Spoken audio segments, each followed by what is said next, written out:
ರಾಮಚಂದ್ರಾಪುರ ಮಠ ಶ್ರೀ ಸಂಸ್ಥಾನ ಗೋಕರ್ಣದ ಗೋಫಲ ಟ್ರಸ್ಟ್ ವತಿಯಿಂದ ನಮ್ಮ ಸಂಸ್ಥೆಯ ಚೇರ್ಮನ್ ಹಾಗೂ ಮ್ಯಾನೇಜಿಂಗ್ ಡೈರೆಕ್ಟರ್ ಶ್ರೀ ಕೇಶವ ಪ್ರಸಾದ್ ಮುಡಿಯ ಹಾಗೂ ದಂಪತಿಗಳು ಅಯೋಧ್ಯೆಯಲ್ಲಿ ಸಲ್ಲಿಸಿದ ದ್ವಿಕಲಶ ಪೂಜೆಗಳ ಕಲಶ ತೀರ್ಥ ವಿತರಣಾ ಕಾರ್ಯಕ್ರಮ ಹಾಗೂ ಅಭೂತಪೂರ್ವ ಐತಿಹಾಸಿಕ ರಾಮ ಮಂದಿರ ನಿರ್ಮಾಣವಾಗುವಲ್ಲಿ ಕಾರಣೀಕರ್ತರಾದ ಕರಸೇವಕರು ನಮ್ಮೊಂದಿಗಿದ್ದಾರೆ. ಇವರನ್ನು ಗೌರವಿಸುವ ಈ ಕಾರ್ಯಕ್ರಮವನ್ನು ಪ್ರಾರ್ಥನೆಯ ಮೂಲಕ ಪ್ರಾರಂಭಿಸಲು ಬರುತ್ತಿದ್ದಾರೆ. ಹರಿನಾಕ್ಷಿ ತುಂಬುರು ನಾರದ ವಂದಿತ ವಿಘ್ನನಾಶನಿ, ತುಂಬುರು ನಾರದ ವಂದಿತ ವಿಘ್ನನಾಶನಿ, ಹೇರಂಬ ಗಣಪತಿಯೇ ನಿನಗೆ ವಂದನೆ, ಹೇರಂಬ ಗಣಪತಿಯೇ ನಿನಗೆ ವಂದನೆ, ಶರಣು ಶರಣು ಹೇ ಗಣಪನೆ ಶರಣು ಬೆನಕನೆ, ಶರಣು ಪಾರ್ವತಿ ತನಯನೆ ನಿನಗೆ ವಂದನೆ, ಶರಣು ಶರಣು ಹೇ ಗಣಪನೆ ಶರಣು ಬೆನಕನೆ.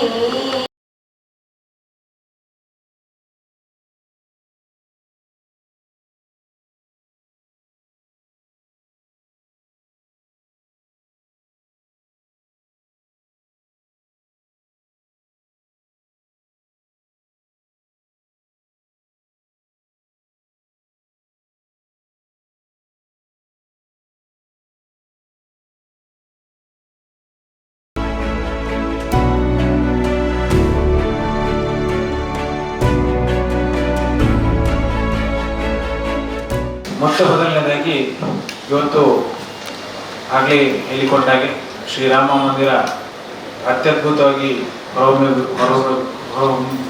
ಹೊಮ್ಮಿ ಬರಬೇಕು ಅಂತ ಹೇಳಿದರೆ ಇಲ್ಲಿ ಎದುರು ಕೂತಂಥ ಕರಸೇವಕರ ಅಂದಿನ ಹೋರಾಟ ಇರ್ಬೋದು ಅಥವಾ ಅದಕ್ಕೆ ಅವರ ಜೀವವನ್ನು ಮುಡಿಪಾಗಿ ಇಟ್ಟಂಥ ಸಂದರ್ಭ ಇರ್ಬೋದು.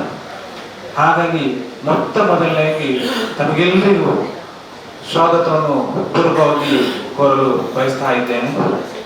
ಅದೇ ರೀತಿ ಇಂದಿನ ಕಾರ್ಯಕ್ರಮವನ್ನು ಇಷ್ಟೊಂದು ಅಚ್ಚುಕಟ್ಟಾಗಿ ನಡೀತಾ ಗೊತ್ತಿದೆ ಅಥವಾ ಒಂದು ಕಾರ್ಯಕ್ರಮವನ್ನು ಅದ್ಭುತವಾಗಿ ಮೂಡಿಬಂದಿದೆ. ನಮ್ಮ ಸಂಸ್ಥೆಯ ಚೇರ್ಮನ್ ಮ್ಯಾನೇಜಿಂಗ್ ಡೈರೆಕ್ಟರ್ ಆದ ಶ್ರೀ ಕೇಶವ ಪ್ರಸಾದ್ ಮುಡಿಯ ಇದ್ದಾರೆ, ತಮಗೂ ಸ್ವಾಗತ ಸರ್. ಅದೇ ರೀತಿ ಆಡಳಿತ ಮಂಡಳಿ ನಿರ್ದೇಶಕರಾದಂಥ ಶ್ರೀ ಕೃಷ್ಣನಾರಾಯಣ ಮುಡಿಯ ಇದ್ದಾರೆ, ತಮಗೂ ಸ್ವಾಗತ ಸರ್. ಅದೇ ರೀತಿ ಕೃಷ್ಣವೇಣಿ ಮೇಡಮ್ ಇದ್ದಾರೆ ಮತ್ತು ಅಶ್ವಿನಿ ಮೇಡಮ್ ಇದ್ದಾರೆ, ತಮಗೂ ಸ್ವಾಗತ ಮೇಡಮ್. ಅದೇ ರೀತಿ ಶ್ರೀ ಮಾಜಿ ಮೊದಲಿನ ಆಡಳಿತ ಮಂಡಳಿ ಶ್ರೀ ಮಹಾಲಿಂಗೇಶ್ವರ ದೇವಸ್ಥಾನ ಆಡಳಿತ ಮಂಡಳಿಯ ಸದಸ್ಯರು ಇದ್ದಾರೆ, ಇಲ್ಲಿ ನಮ್ಮೊಂದಿಗೆ ಸೇರಿಕೊಂಡಿದ್ದಾರೆ, ತಮಗೂ ಸ್ವಾಗತ. ಅದೇ ರೀತಿ ಗ್ರಾಹಕ ಮಿತ್ರರಿದ್ದಾರೆ, ತಮಗೂ ಸ್ವಾಗತ. ಎಲ್ಲ ಹಿರಿಯ ಬಾಂಧವರಿಗೆ ಮನದಾಳದ ನಮಸ್ಕಾರಗಳನ್ನು ತಿಳಿಸುತ್ತಾ, ರಾಮಾಯ ರಾಮಭದ್ರಾಯ ರಾಮಚಂದ್ರಾಯ ವೇದಸೆ ರಘುನಾಥಾಯ ನಾಥಾಯ ಸೀತಾಯ ಪತಯೇ ನಮಃ. ಅಯೋಧ್ಯೆ ನಿರ್ಮಾಣ ನಮ್ಮೆಲ್ಲರ ಕನಸಾಗಿತ್ತು. ಅದರಲ್ಲೂ ನಿಮ್ಮ ಸೇವೆಯನ್ನು ಅದನ್ನು ಹೇಗೆ ವರ್ಣಿಸಬೇಕು ಅಂತ ಗೊತ್ತಾಗ್ತಾ ಇಲ್ಲ. ಯಾಕೆಂದರೆ ನಾವು ಆ ದಿವಸ ಒಂದು ಅದ್ಭುತ ಅನುಭವವನ್ನು ಪಡ್ಕೊಂಡ್ವಿ. ಹೊರಟ ಆ ಸಮಯದಿಂದಲೇ ಒಂದಷ್ಟು ಸಣ್ಣ ಅನುಭವಗಳನ್ನು ನಾನು ನಿಮ್ಮೊಂದಿಗೆ ಹಂಚಿಕೊಳ್ಳಿಕ್ಕೆ ಇಷ್ಟಪಡ್ತೀನಿ. 48 ದಿನದ ಮಂಡಲ ಉತ್ಸವ ಇದೆ ಅನ್ನುವ ಒಂದು ಮಾಹಿತಿ ಎಲ್ರಿಗೂ ತಿಳಿದ ವಿಚಾರವೇ. ಅದರ ಮೊದಲೇ ಹೋಗಬೇಕು ಅನ್ನೋ ಒಂದು ನಿಟ್ಟಿನಲ್ಲಿ, ಅಂದರೆ ನಮ್ಮ ಪೇಜಾವರ ಶ್ರೀಗಳಿರುವುದರಿಂದ ಅಲ್ಲಿ ಸ್ವಲ್ಪ ಸುಲಭದಲ್ಲಿ ನಮ್ಮ ಎಲ್ಲ ಕೆಲಸ ಕಾರ್ಯಗಳು ನಡೀಬೋದು, ಭಗವಂತನ ದರ್ಶನ ಆಗ್ಬೋದು ಅನ್ನುವ ಒಂದು ಉದ್ದೇಶವನ್ನು ಇಟ್ಕೊಂಡು ನಮ್ಮ ತಂಡ ಇಲ್ಲಿಂದ ಹೊರಟಿತ್ತು. ನಾವಿಬ್ಬರು, ಅದರ ಜೊತೆಗೆ ನಮ್ಮ ನಿರ್ಗಮಿತ ಸಮಿತಿಯಿಂದ 6 ಜನ ಹಾಗೆ ಹೊರಡುವಾಗ 2 ದಿವಸಗಳ ಪ್ರಯಾಣ ವಿಮಾನದಲ್ಲೇ ಹೋಗೋದು ಅಂತ ನಿರ್ಧಾರ ಆಯಿತು. ವಿಮಾನ ನಿಲ್ದಾಣದಲ್ಲಿದ್ದಾಗಲೇ ನಮಗೆ ಭಜನೆಗಳು ಕೇಳಿ ಬಂತು. ವೀಣಕ್ಕನು ಹೇಳಿದರು, ಇಲ್ಲಿ ಭಜನೆ ವಿಮಾನ ನಿಲ್ದಾಣದಿಂದಲೇ ಒಂದು ಪ್ರಾರಂಭ ಆಯಿತು. ಅಲ್ಲಿ ಎಲ್ಲ ಪೇಪರ್ ಹಿಡ್ಕೊಂಡು ಭಜನೆಗಳನ್ನು ಹಾಡ್ತಾ ಒಂದು ಏನು ಅಂದರೆ ಅಲ್ಲಿನ ಸುತ್ತಮುತ್ತಲ ಪರಿಸರ ರಾಮನೇ ಆಗಿತ್ತು. ಹಾಗೆ ವಿಮಾನದಲ್ಲಿ ಹೋದ್ವಿ. ಅಲ್ಲಿ ಇಳಿದಾಗ ಕೂಡ ಅಯೋಧ್ಯೆಯಲ್ಲಿಯೂ ಅಷ್ಟೇ ವಿಮಾನ ನಿಲ್ದಾಣದಲ್ಲಿಯೂ ರಾಮನ ಚಿತ್ರಗಳು, ಎಲ್ಲೆಲ್ಲೂ ರಾಮ. ಆ ಥರದ ಒಂದು ಸುಂದರ ಅನುಭವ. ಹೋಗಿ ನಾವು 3:30ಗೆ ತಲುಪಬೇಕಿತ್ತು. ಆ ಹೊತ್ತಿಗೆ ನಮಗೆ ತಲುಪಲಿಕ್ಕಾಗಲಿಲ್ಲ. ಆಹಾರವು ಸರಿಯಾದ ನಿಟ್ಟಿನಲ್ಲಿ ಸಿಗ್ತಾ ಇರಲಿಲ್ಲ. ಕೆಲವೊಂದು ಅಷ್ಟು ವ್ಯವಸ್ಥೆಗಳನ್ನು ಮಾಡ್ಕೊಂಡು ಹೋಗಿದ್ವಿ. ಅಲ್ಲಿ ಹೋಗಿ 3:30 ಆಗುವಾಗ ನಮಗೆ 10ನೇ ಗೇಟಲ್ಲಿ ಒಳ್ಳೆಯ ಪ್ರವೇಶ ಅಂದರೆ ಈಸಿಯಲ್ಲಿ ಹೋಗ್ಲಿಕ್ಕೆ ಆಗ್ತದೆ ಅನ್ನೋ ಮಾಹಿತಿ ಮೊದಲೇ ಕಹಳೆಯವರು ಇವರು ಹೋದವರು ತಿಳಿಸಿದ್ರು. ಹಾಗೆ 10ನೇ ಗೇಟಿಗೆ ಹೋಗುವಾಗ ನಮ್ದು ಸ್ವಲ್ಪ ಗೊಂದಲ ಆಗಿತ್ತು. ಅಲ್ಲಿ ಅಶೋಕಣ್ಣ ಅಂತ ನಮ್ಮ ಪುತ್ತೂರಿನವರಿದ್ರು, ಅವರನ್ನು ಮತ್ತೆ ಕೇಳಿದಾಗ ಒಳಗಡೆ ಹೋಗುವ ವ್ಯವಸ್ಥೆ ಆಯಿತು. ಒಳಗೆ ಹೋದಾಗ ಅಷ್ಟಾವಧಾನ ನಡೀತಾ ಇತ್ತು. ಆ ದಿವಸ ನನಗೆ ಹಾಡಬೇಕಿತ್ತು ಅಷ್ಟಾವಧಾನ ದಿವಸ. ಆ ದಿವಸ 5 ಜನ ಭಜನೆ ಮತ್ತು ಸಂಗೀತ ಹಾಡೋರು ಇದ್ರು. ಅಕ್ಕ ನೀವು ನಾಳೆ ಹಾಡ್ತೀರಾ ಅಂತ ಕೇಳಿದ್ರು. ಒಂದ್ಸಲ ಮನಸ್ಸಿಗೆ ಸ್ವಲ್ಪ ಬೇಜಾರಾಯಿತು ನನಗೆ. ನಾಳೆ ನನಗೆ ಅಲ್ಲಿ ತುಂಬ ಧೂಳಿತ್ತು, ಧೂಳು ಗಂಟ್ಲಿಗೆ ಹೋದ್ಮೇಲೆ ನನಗೆ ಸ್ವರ ಬರ್ತಿರ್ಲಿಲ್ಲ. ಆದರೂ ಆಯಿತು, ರಾಮನ ಇಚ್ಛೆ ಆಗಿರ್ಬೋದು ಅಂದ್ಕೊಂಡು ಮರು ದಿವಸ ಹಾಡ್ತೇನೆ ಅಂತ ಹೇಳಿದೆ. ಅಷ್ಟಾವಧಾನ ತುಂಬ ಚೆನ್ನಾಗಿ ಆಯ್ತಲ್ಲಿ, ಭರತನಾಟ್ಯ, ಋಗ್ವೇದ, ಯಜುರ್ವೇದ ಸೇವೆಗಳು ಎಲ್ಲ ಅಲ್ಲೆಲ್ಲ ನಾವು ನೋಡ್ಕೊಂಡಾದ್ಮೇಲೆ ತುಂಬ ನಡಿಲಿಕ್ಕೆ ಅಲ್ಲಿ ರಿಕ್ಷಾ ಸಹ ಇಲ್ಲ ಎಲ್ಲಿ ಸಹ. ಒಂಥರ ರಿಕ್ಷಾ ಸಹ ಬೇರೆ ಗ್ರಿಲ್ ಹಾಕಿದಂತಹ ರಿಕ್ಷಾಗಳಲ್ಲಿ ನಾವು 1-6 ಜನ, ಬ್ಯಾಟ್ರಿ ರಿಕ್ಷಾಗಳು, ಅದು ಸಹ ತುಂಬ ಆಗಿಲ್ಲ. ಸಿಕ್ಕಿದ ತಕ್ಷಣ ಅವರ ನಂಬರ್ ತಗೊಂಡು ಪುನಃ ಕರಿಬೇಕಲ್ಲ, ದೂರಕ್ಕೆ ನಡಿಬೇಕು ಅನ್ನೋ ಒಂದು ಉದ್ದೇಶದಿಂದ ಹೋಗಿ ಆದಮೇಲೆ ಅಷ್ಟಾವಧಾನ ಮುಗಿದ ಮೇಲೆ ನಾವು ದೇವರ ದರ್ಶನವನ್ನು ಮಾಡಿದ್ವಿ. VIP ಟಿಕೆಟ್ ಇತ್ತು, ಆದರೂ ಸಹ ಅಲ್ಲಿನ ಪುರೋಹಿತರು ಹೇಳಿದ್ರು ಮೇನ್ ಎಂಟ್ರೆನ್ಸ್ ಅಲ್ಲಿ ಹೋಗಿ ರಾಮನ ಆಳೆತ್ತರದ ವಿಗ್ರಹ ಬಹಳ ಚೆನ್ನಾಗಿ ಕಾಣ್ತದೆ ಅಂತ. ಸರಿ ಅಂತ 3 ಲೈನ್ ಇತ್ತು. 3 ಲೈನ್ ಇದ್ದಾಗ ನಾವೇನ್ ಮಾಡಿದ್ವಿ, ಸಣ್ಣ ಲೈನ್ ಇತ್ತು, ಅಲ್ಲೆಲ್ಲ ನಾವು ಹೆಂಗಸರು ಸ್ವಲ್ಪ ಅವಸರ ಜಾಸ್ತಿ ನೋಡಿ, ಕನ್ಸ್ಟ್ರಕ್ಷನ್ ಎಲ್ಲ ಗೊತ್ತಿರೋದು ನಮ್ಮ ಪತಿದೇವರಿಗೆ. ಅವ್ರು ಹೇಳಿದ್ರು ಮಧ್ಯದಲ್ಲಿ ಹೋಗುವ, ವಿಗ್ರಹ ಚೆನ್ನಾಗಿ ಕಾಣ್ತದೆ ಅಂತ. ಆದ್ರೆ ನಾವೆಲ್ಲ ಏನ್ ಮಾಡಿದ್ವಿ, ಕಮ್ಮಿ ಲೈನ್ ಉಂಟಲ್ಲ ಅಂತ ಸೈಡಿಂದ ಹೋದ್ವಿ. ಸೈಡಿಂದ ಹೋದ್ರೆ ರಾಮನನ್ನ ಫಸ್ಟಿಗೆ ಕಾಣುದಿಲ್ಲ. ನೀವು ನೆಕ್ಸ್ಟ್ ಟೈಮ್ ಹೋಗುವಾಗ ಮಿಡಲ್ ಲೈನ್ ಅಲ್ಲೇ ಹೋಗ್ಬೇಕು, ಆಗ ನಮಗೆ ದೂರದಿಂದಲೇ ರಾಮನ ವಿಗ್ರಹ ಬಹಳ ಸೊಗಸಾಗಿ ಕಾಣ್ತದೆ. ಯಾವುದು ಜನರಲ್ ಲೈನ್ ಅಲ್ಲಿ. ನಾವು ಈ 10ನೇ ಗೇಟಿಂದ ಬಂದವರಿಗೆ ಬೇರೆ ಪ್ರವೇಶ ಇತ್ತು. ಅಲ್ಲಿಂದ ಏನಂದ್ರೆ ಹೀಗೆ ಬರೋದು, ರಾಮನನ್ನ ನೋಡೋದು ಅಷ್ಟೇ. ಈ ಜನರಲ್ ಲೈನ್ ಅಲ್ಲಿ ಆದ್ರೆ ದೂರದಿಂದಲೇ ಆಳೆತ್ತರದ ವಿಗ್ರಹವನ್ನ ಬಹಳ ಅದ್ಭುತವಾಗಿ ನಮ್ಮ ಕಣ್ಣಿಂದ ದೂರದಿಂದಲೇ ವೀಕ್ಷಿಸುವ ಒಂದು ಸಾಧ್ಯತೆ ಇತ್ತು. ತುಂಬಾ ಹೇಳಿದ್ರೆ ಉದ್ದಾಗ್ತದೆ ಕಾಣ್ತದೆ. ಮರುದಿವಸ ಬೆಳಿಗ್ಗೆ ಆಯ್ತು. ಬೆಳಿಗ್ಗೆ ಆದ ತಕ್ಷಣ ನಾವು ಬೇಗ ಎಲ್ಲ ಯಾರು ಮಕ್ಕಳೆಲ್ಲ ಇಲ್ಲದ್ರಿಂದ ಫಾಸ್ಟ್ ಆಗಿ ನಮ್ಮ ಕೆಲಸ ಕಾರ್ಯಗಳಾಯ್ತು. ಬಿಸಿನೀರೊಂದು ಚೆನ್ನಾಗಿತ್ತು ಹೋಟೆಲಲ್ಲಿ. ಆಮೇಲೆ ಕನ್ಸ್ಟ್ರಕ್ಷನ್ ಎಲ್ಲೂ ಆಗಲಿಲ್ಲ. ಹೊರಗಡೆ ಯಾವ ಹೋಟೆಲ್ಗಳು ಕನ್ಸ್ಟ್ರಕ್ಷನ್ ಫಿನಿಶ್ ಆಗಿಲ್ಲ, ಒಳಗಡೆ ಮಾತ್ರ. ಎಲ್ಲ ಕಡೆಯೂ ಸಾಧಾರಣ ಧೂಳೆ ಇತ್ತು. ಹಾಗೆ ಬೆಳಿಗ್ಗೆ ಎಲ್ಲ ಕೆಲಸ ಕಾರ್ಯಗಳು ಮುಗಿಸಿ ಹೋದ್ವಿ. ಬೆಳಿಗ್ಗೆ ನಮಗೆ ಮಠದ್ದು ಒಂದು ಟೆಂಟ್ ಹೌಸ್ ಇತ್ತು, ತುಂಬ ಮಂಗಗಳಿದೆ ಅಲ್ಲಿ ಮಾತ್ರ. ಆದರೆ ಟೆಂಟ್ ಹೌಸಲ್ಲಿ ರವೆ ಗಂಜಿ ಸಿಗ್ತದೆ ಅಂತಾಯಿತು. ಎಲ್ಲ ಶುದ್ಧವಾಗಿ ರವೆ ಗಂಜಿ ಎಲ್ಲ ತಿಂದ್ಕೊಂಡು ನಾವು ಹೋದ್ವಿ. ಹೋಗಿ ಹೋಮದಲ್ಲಿ ಅಲ್ಲಿ ಸಂಕಲ್ಪ, ಆಗ ಸ್ವಾಮೀಜಿಗಳ ದರ್ಶನ. ಏನೋ ಒಂಥರ ಮೈರೋಮಾಂಚನ, ಅದನ್ನು ವರ್ಣಿಸ್ಲಿಕ್ಕೆ ಆಗುದಿಲ್ಲ ನನಗೆ. ನಮಗೆ ಕೂತಿದ್ವಿ, ಸ್ವಾಮಿಗಳು ಬಂದರು. ಇಷ್ಟು ಬೇಗ ಸಿಕ್ಕಿದ್ರೆ ನೋಡ್ಲಿಕ್ಕೆ ಅನ್ನೋ ಒಂದು ಖುಷಿ. ಅದರ ಜೊತೆಗೆ ಅವರ ಜೊತೆ ಫೋಟೋ ಎಲ್ಲ ತೆಗೆಸ್ಕೊಂಡ್ವಿ. ಹೋಮ ಸಂಕಲ್ಪ ಎಲ್ಲ ಆಯಿತು. ಪುನಃ ಕಲಶ ಮುಂದಿನ ದಿವಸವೂ ಅಷ್ಟೇ. ನಾವು ಕಲಶ ಏನಾಯ್ತಂದ್ರೆ, ಸಣ್ಣ ಕೇಳ್ಬಿಡ್ತೀನಿ, ಕಲಶ ಅಲ್ಲಿ ಸ್ವಲ್ಪ ಶಾರ್ಟೇಜ್ ಇತ್ತಂತೆ. ಹಾಗಾಗಿ ನಮ್ಮದು ಬೆಳ್ಳಿ ಅಂಗಡಿ ಆದ ಕಾರಣ ನೀವೇ ತರ್ತೀರಾ ಅಂತ ಕೇಳಿದ್ರು. ನಮ್ಮಲ್ಲೂ ಕಲಶ ಏನಾಗಿತ್ತಂದ್ರೆ, ಚಿಕ್ಕ 1 ಲೀಟ್ರಿನ ಕಲಶ, 3 ಲೀಟ್ರ್ ಅಲ್ಲ, 3 ಲೀಟ್ರ್ ಹಿಡಿಯುವ ನೀರಿನ ಕಲಶ ಬೇಕು ಅಂತ ಹೇಳಿದ್ರು. ನಮ್ಮಲ್ಲಿ ದೊಡ್ಡ ಕಲಶ ಇತ್ತು, ಆದ್ರೂ ನಮ್ಮ ಸಮಿತಿಯವರೆಲ್ಲ ಇದ್ದದ್ರಿಂದ 2 ಕಲಶವನ್ನ ನಾವು ಶೇರ್ ಮಾಡಿಕೊಂಡು ಕೈಯಲ್ಲೇ ಹಿಡ್ಕೊಂಡು ಹೋದ್ವಿ. ಪಾದಯಾತ್ರೆಯಲ್ಲೇ ತಗೊಂಡೋದ್ವಿ. ಹಾಗೆ ಆ ಒಂದು ಪುಣ್ಯ ಇಡೀ ಪುತ್ತೂರಿಗೆ ಸಿಗ್ಲಿ, ಅಷ್ಟೊಂದು ಭಕ್ತಿಯಿಂದ ತಗೊಂಡೋದ್ವಿ ಎಲ್ಲರೂ ಸೇರಿಕೊಂಡು. ಕಲಶವನ್ನ ಮುಂದಿನ ದಿವಸವೇ ಕೊಟ್ಟಿದ್ವಿ. ಅಲ್ಲಿ ಅದನ್ನ ಮುಂದಿನ ದಿವಸ ಪ್ರತಿಷ್ಠಾಪನೆ ಮಾಡಿದ್ರು. ಮರು ದಿವಸ ಹೋಮದ ಸಂಕಲ್ಪ ಆಗಿ ಕಲಶದ ಕಡೆಗೆ ಬಂದ್ವಿ. ಅಲ್ಲಿ ಸ್ವಾಮೀಜಿಗಳು ಎಲ್ಲರ ಕಲಶವನ್ನ ಇಟ್ಟು, ಫೋಟೋ ನೋಡಿರ್ಬೋದು ಎಲ್ಲರೂ ಸಹ, ಕಲಶವನ್ನ ಇಟ್ಟು ಪ್ರಾರ್ಥನೆ ಎಲ್ಲ ಮಾಡಿ ಅನಂತರ ನಮಗೆ ಒಂದು 8 ನಿಮಿಷ ದೇವರ ಎದುರು ಕೂತ್ಕೊಳ್ಳುವ ಒಂದು ಅವಕಾಶ ಸಿಕ್ತು. ಬಹಳ ಒಂಥರ ಅಲ್ಲಿ ಭಜನೆ ಮಾಡಿದ್ವಿ, ಶ್ರೀರಾಮ ಜಯರಾಮ ಹೇಳಿದ್ವಿ. ಅದೆಲ್ಲ ಆಗಿ ಕಲಶ ತೀರ್ಥ ವಿತರಣೆ ಆಯಿತು. ಅನಂತರ ಅಲ್ಲೇ ಕ್ಯಾನ್ಗಳೆಲ್ಲ ಇತ್ತು, ಎಲ್ಲ ತುಂಬಿಸ್ಕೊಂಡು ಬಂದ್ವಿ. ಸಂಜೆ ಅಷ್ಟಾವಧಾನದಲ್ಲಿ ಪುನಃ ಕಲಶ ಯಾರು ಮಾಡಿದ್ದಾರೆ ಅವರಿಗೆ ಪ್ರಸಾದ ವಿತರಣೆ ಇತ್ತು. ಆ ದಿವಸ ಯೋಗವ ಏನೋ ಗೊತ್ತಿಲ್ಲ, ಭರತನಾಟ್ಯಕ್ಕಾಗಿ ಮೃದಂಗ ಮತ್ತು ವಯಲಿನವರು ಬಂದಿದ್ರು, ಬೆಂಗಳೂರಿನವರು. ನಮಗೆ JCಯಲ್ಲಿ ವ್ಯಕ್ತಿತ್ವ ವಿಕಸನ ಅಂತ ಇದೆ, ಅದರಲ್ಲಿ ನೆವರ್ ಮಿಸ್ ಎನ್ ಅಪರ್ಚುನಿಟಿ ಅಂತ ಒಂದು ಮಾತಿದೆ. ನಾನು ಹೋಗಿ ಅವ್ರ ಹತ್ರ ಕೇಳಿದೆ, ನಾನೊಂದು ಸಂಗೀತ ಹಾಡಬೇಕು ಅಂತ ಇದ್ದೇನೆ, ನೀವು ನನಗೆ ಹಿನ್ನೆಲೆ ಧ್ವನಿ ನೀಡಬಹುದಾ ಅಂತ ಕೇಳಿದೆ. ಅವ್ರಿಗೆ ಬಹಳ ಖುಷಿ ಆಯಿತು. ಖುಷಿಯಾದಾಗ ಅಲ್ಲೇ ನನ್ನ ರಾಗ ತಾಳ ಎಲ್ಲ ಹೇಳಿದೆ, ಪಟ್ ಎಲ್ಲ ಮಾಡಿಕೊಂಡ್ರು. ಮೃದಂಗ ಮತ್ತು ವಯಲಿನ್ ಒಟ್ಟಿಗೆ ನನಗೆ ಒಂದು ಅವಕಾಶ ಸಿಕ್ಕಿತ್ತು. ಅದಕ್ಕೆ ನಿಜವಾಗ್ಲೂ ಇಡೀ ಜನ್ಮ ಸಾರ್ಥಕ ಅಂತ ಅನಿಸುತ್ತೆ ನನಗೆ, ದೇವರ ಮುಂದೆ ಹಾಡುವ ಒಂದು ಅವಕಾಶ. 25 ವರ್ಷ ಆಗಿತ್ತು ನಾನು ಆಲಾಪನೆ ಮತ್ತು ಸಂಗೀತವನ್ನು ಹಾಡದೆ.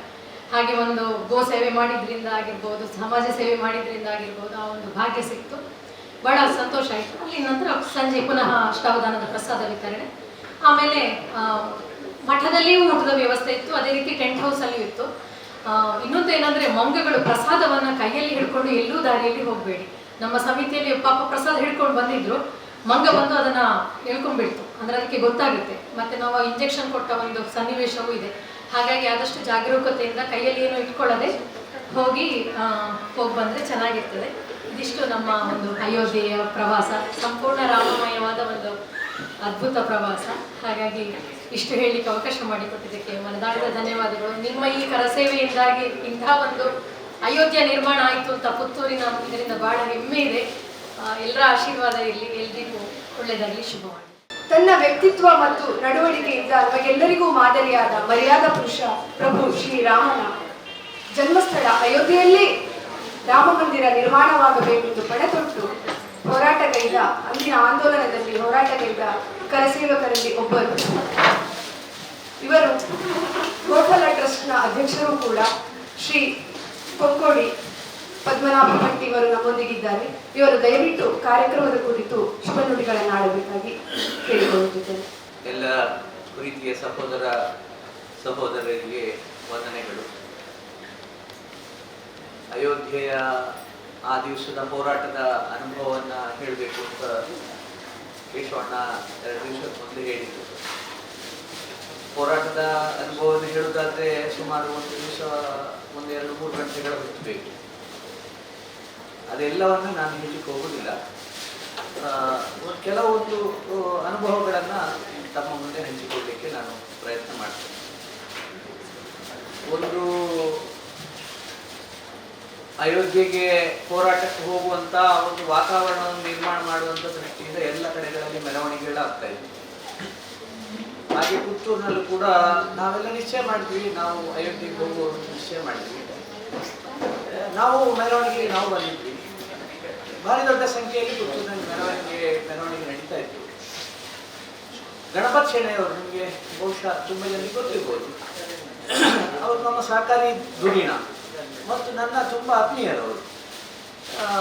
ನನಗೆ ಯಾರೋ ನನ್ನ ಸ್ನೇಹಿತರು ಹೇಳಿದರು, ನೀವೊಂದು ಗಣಪತ್ ಶೆಣೆಯವರಿಗೆ, ಅವರನ್ನು ತುಂಬ ಪ್ರಯತ್ನ ಮಾಡಿದ್ದಾರೆ ಹೊರಡಲಿಲ್ಲ ಅವರು, ನೀವೊಂದು ಅವರಿಗೊಂದು ಮಾಲೆ ಹಾಕಿದ್ರೆ ಹೊರಡ್ತಾರೆ ಅಂತ. ಹಾಗೆ ಯಾರೋ ಮಾಲೆ ತಂದು ಕೊಟ್ಟು ಗಣಪತ್ ಶೆಣೆಯವರಿಗೆ ಹಾಕಿದೆ. ಅವರ ಕಾಲು ಮುಟ್ಟಿ ನಮಸ್ಕಾರ ಮಾಡಿದೆ. ಗಣಪತ್ ಶೆಣೆಯವರು ನೀವು ನಮ್ಮೊಟ್ಟಿಗೆ ಬರಬೇಕು ಅಂತ ಕ್ಷಣ ಹೊರಟು. ಕಣ್ಣೀರು ಬಂತು ಅವರಿಗೆ, ಕಣ್ಣೀರು ಬಂತು ಆ ದಿವಸ. ತಕ್ಷಣ ನಾನು ಬರ್ತೇನೆ ಪದ್ಮಣ್ಣ, ನೀವೇನು ತರಬೇತಿ ಮಾಡಬೇಡಿ, ನಿಮ್ಮ ಜೊತೆ ಬರ್ತೇನೆ ಅಂತ ಹೇಳಿ. ಈ ರೀತಿ ಹೊರಟಂಥವರು 100 ಸಂಖ್ಯೆಯಲ್ಲಿ, 1000 ಸಂಖ್ಯೆಯಲ್ಲಿ ಇದ್ದಾರೆ. ನಮ್ಮ ಗ್ರಾಮ ಹೇಳಿ ಕೇಳಿ ಅದು ಸಂಘದ ಗ್ರಾಮ. ಆರಂಭದಲ್ಲಿ ಒಂದು 10-12 ಜನ ಮಾತ್ರ, ಕಾಶಿ ವಿಶ್ವನಾಥ ನೇತೃತ್ವದಲ್ಲಿ ನಾವು ಒಂದು 10-12 ಜನ ಮಾತ್ರ ಹೊರಟಿದ್ವಿ. ನಂತರ ಡಾಕ್ಟ್ರೇ ಬಂದರು. ಡಾಕ್ಟ್ರು ಯಾರನ್ನೆಲ್ಲ ಭೇಟಿ ಮಾಡಿದ್ದಾರೋ ಅವರೆಲ್ಲರೂ ಅತ್ಯಂತ ಹೆಚ್ಚಿನ ಸಂಖ್ಯೆಯಲ್ಲಿ ನಮ್ಮ ಗ್ರಾಮದಿಂದ ಆ ಸಾರಿ ಹೊರಟಿವಿ. ಹೋಗ್ಬೇಕಾದ್ರೆ ನಿಶ್ಚಯ ಆಗಿತ್ತು, ನಾವು ಬರ್ತೇವೆ ಅಂತ ಇರಲಿಲ್ಲ. ನಮ್ಮ ಇಡುಕಿನಲ್ಲಿ ಕಾರ್ಯಕ್ರಮ ಆಯಿತು. ಇಡುಕಿನ ಕಾರ್ಯಕ್ರಮದಲ್ಲಿ ಯಾರು ಆ ದಿವಸ ಮಾತಾಡಿದ್ದು ಗೊತ್ತಿಲ್ಲ. ನೀವು ಯಾರು ಬರ್ತೇವೆ ಅಂತ ಹೋಗಬೇಡಿ, ದೇವರು ರಾಮ ಏನಾದರೂ ಆಯುಷ್ಯ ಕೊಟ್ಟರೆ ನೀವು ಬರ್ತೀರಿ, ಇಲ್ಲಂದರೆ ರಾಮನಿಗಾಗಿ ನೀವು ಪ್ರಾಣತ್ಯಾಗ ಮಾಡಬೇಕಾಗ್ಬೋದು ಅಂತ ಹೇಳಿದರು. ನಮ್ಮ ಮನೆಯವರೆಲ್ಲ ಇದ್ದರು ಆ ದಿವಸ. ನಮ್ಮೊಟ್ಟಿಗೆ ಬೇರೆ ಬೇರೆ ಎಲ್ಲ ಹೆಂಗಸರು ಎಲ್ಲರೂ ಬಂದಿದ್ದರು. ತುಂಬ ಜನರ ಮನಸ್ಸಲ್ಲಿ ಕಣ್ಣೀರು ಬಂತು. ಆದರೆ ಅದು ಹೇಳಿತನದ ಕಣ್ಣೀರಲ್ಲ, ಸಂತೋಷದ ಕಣ್ಣೀರು. ನಮ್ಮನ್ನು ಅತ್ಯಂತ ಸಂತೋಷದಿಂದ ಬೀಳ್ಕೊಟ್ರು, ಎಲ್ಲ ಮನೆಗಳಿಂದ ಬೀಳ್ಕೊಟ್ರು. ನಮ್ಮ ಜೊತೆ ನಾವು ಸುಮಾರು, ನನ್ನ ಟೀಮಿನಲ್ಲಿ ಒಂದು 15 ಜನ ಇದ್ವಿ. ಕಾಶಿ ವಿಶ್ವನಾಥರು ಮೇಯ್ನು, ನಾನು ಅವರಿಗೆ ಅಸಿಸ್ಟೆಂಟ್. ಹೋಗ್ತಾ ಹೋಗ್ತಾ ನಮಗೆ ಗೊತ್ತಿತ್ತು ಮಾಣಿಕ್ಪುರ ಅಂತ ಹೇಳುವಂಥ ಜಾಗದಲ್ಲಿ ನಮ್ಮನ್ನು ಇಳಿಸಿದರು. ನಮ್ಮನ್ನು ಇಳಿಸಿ ನಮ್ಮ ಸುತ್ತು ಪೊಲೀಸ್ನವರು ಎಲ್ಲ ಬಂದ್ ಮಾಡಿದರು. ಸುಮಾರು ಹೊತ್ತಲ್ಲಿ ಕೂತಲ್ಲೇ ಇದ್ವಿ ನಾವು. ಅಷ್ಟೊತ್ತಿಗೆ ಒಬ್ಬೊಬ್ಬರೇ ಮೆಲ್ಲಗೆ ಹೊರಡಲಿಕ್ಕೆ ಶುರು ಮಾಡಿದರು. ಮೊದಲು ಕಾಶಿ ವಿಶ್ವನಾಥರು ಹೊರಟರು, ಅವರ ಹಿಂದೆ ಕೆಲವರು ಹೊರಟರು, ಮತ್ತು ನಾವು ಹೊರಟ್ವಿ. ಸುಮಾರು ಒಂದು 16 ಜನ ನಮ್ಮೊಂದು ಟೀಮ್ ಆಯಿತು. ಬಹುಶಃ ಶಿವ ಅಂತ ಇಲ್ಲಿ ಯಾರೊಬ್ಬ ಶಿವ ಅವರು ಇದ್ದರು ನಮ್ಮ ಜೊತೆ. ಹೋಗ್ತಾ ಇದ್ವಿ. ಹೋಗ್ತಾ ಇರಬೇಕಾದ್ರೆ ಬರಬೇಕಾದ್ರೆ ದಾರಿ ಮೇಲೆ ಒಂದು ರೈಲು ಟ್ರ್ಯಾಕಿನ ಮೇಲೆ ಟ್ರೈನ್ ಹೋಗ್ತಾ ಇದೆ. ಟ್ರೈನಿಗೆ ಕೈ ಹಿಡಿದ್ವಿ ನಾವು. ದೇವರು ಅವನಿಗೆ ಬುದ್ಧಿ ಕೊಟ್ಟದ್ದು. ಟ್ರೈನ್ ಖಾಲಿ ಇತ್ತು, ಯಾಕೆಂದರೆ ಅದೆಲ್ಲ ಕರ್ಫ್ಯೂ ಇತ್ತು. ಅವನು ನಿಲ್ಲಿಸಿದ. ಅವನಿಗೆ ಗೊತ್ತಿತ್ತು ಅಯೋಧ್ಯೆಗೆ ಅಂತ. ಹತ್ತಿಸಿ ನಮ್ಮನ್ನು ಸುಲ್ತಾನ್ಪುರ ಅಂತ ಹೇಳುವಂಥ ಒಂದು ಜಾಗ ಇದೆ, ಅಲ್ಲಿಂದ ಮತ್ತೆ ಅದರ ಟ್ರೈನ್ ಬೇರೆ ದಾರಿಗೆ ಹೋಗ್ತದೆ.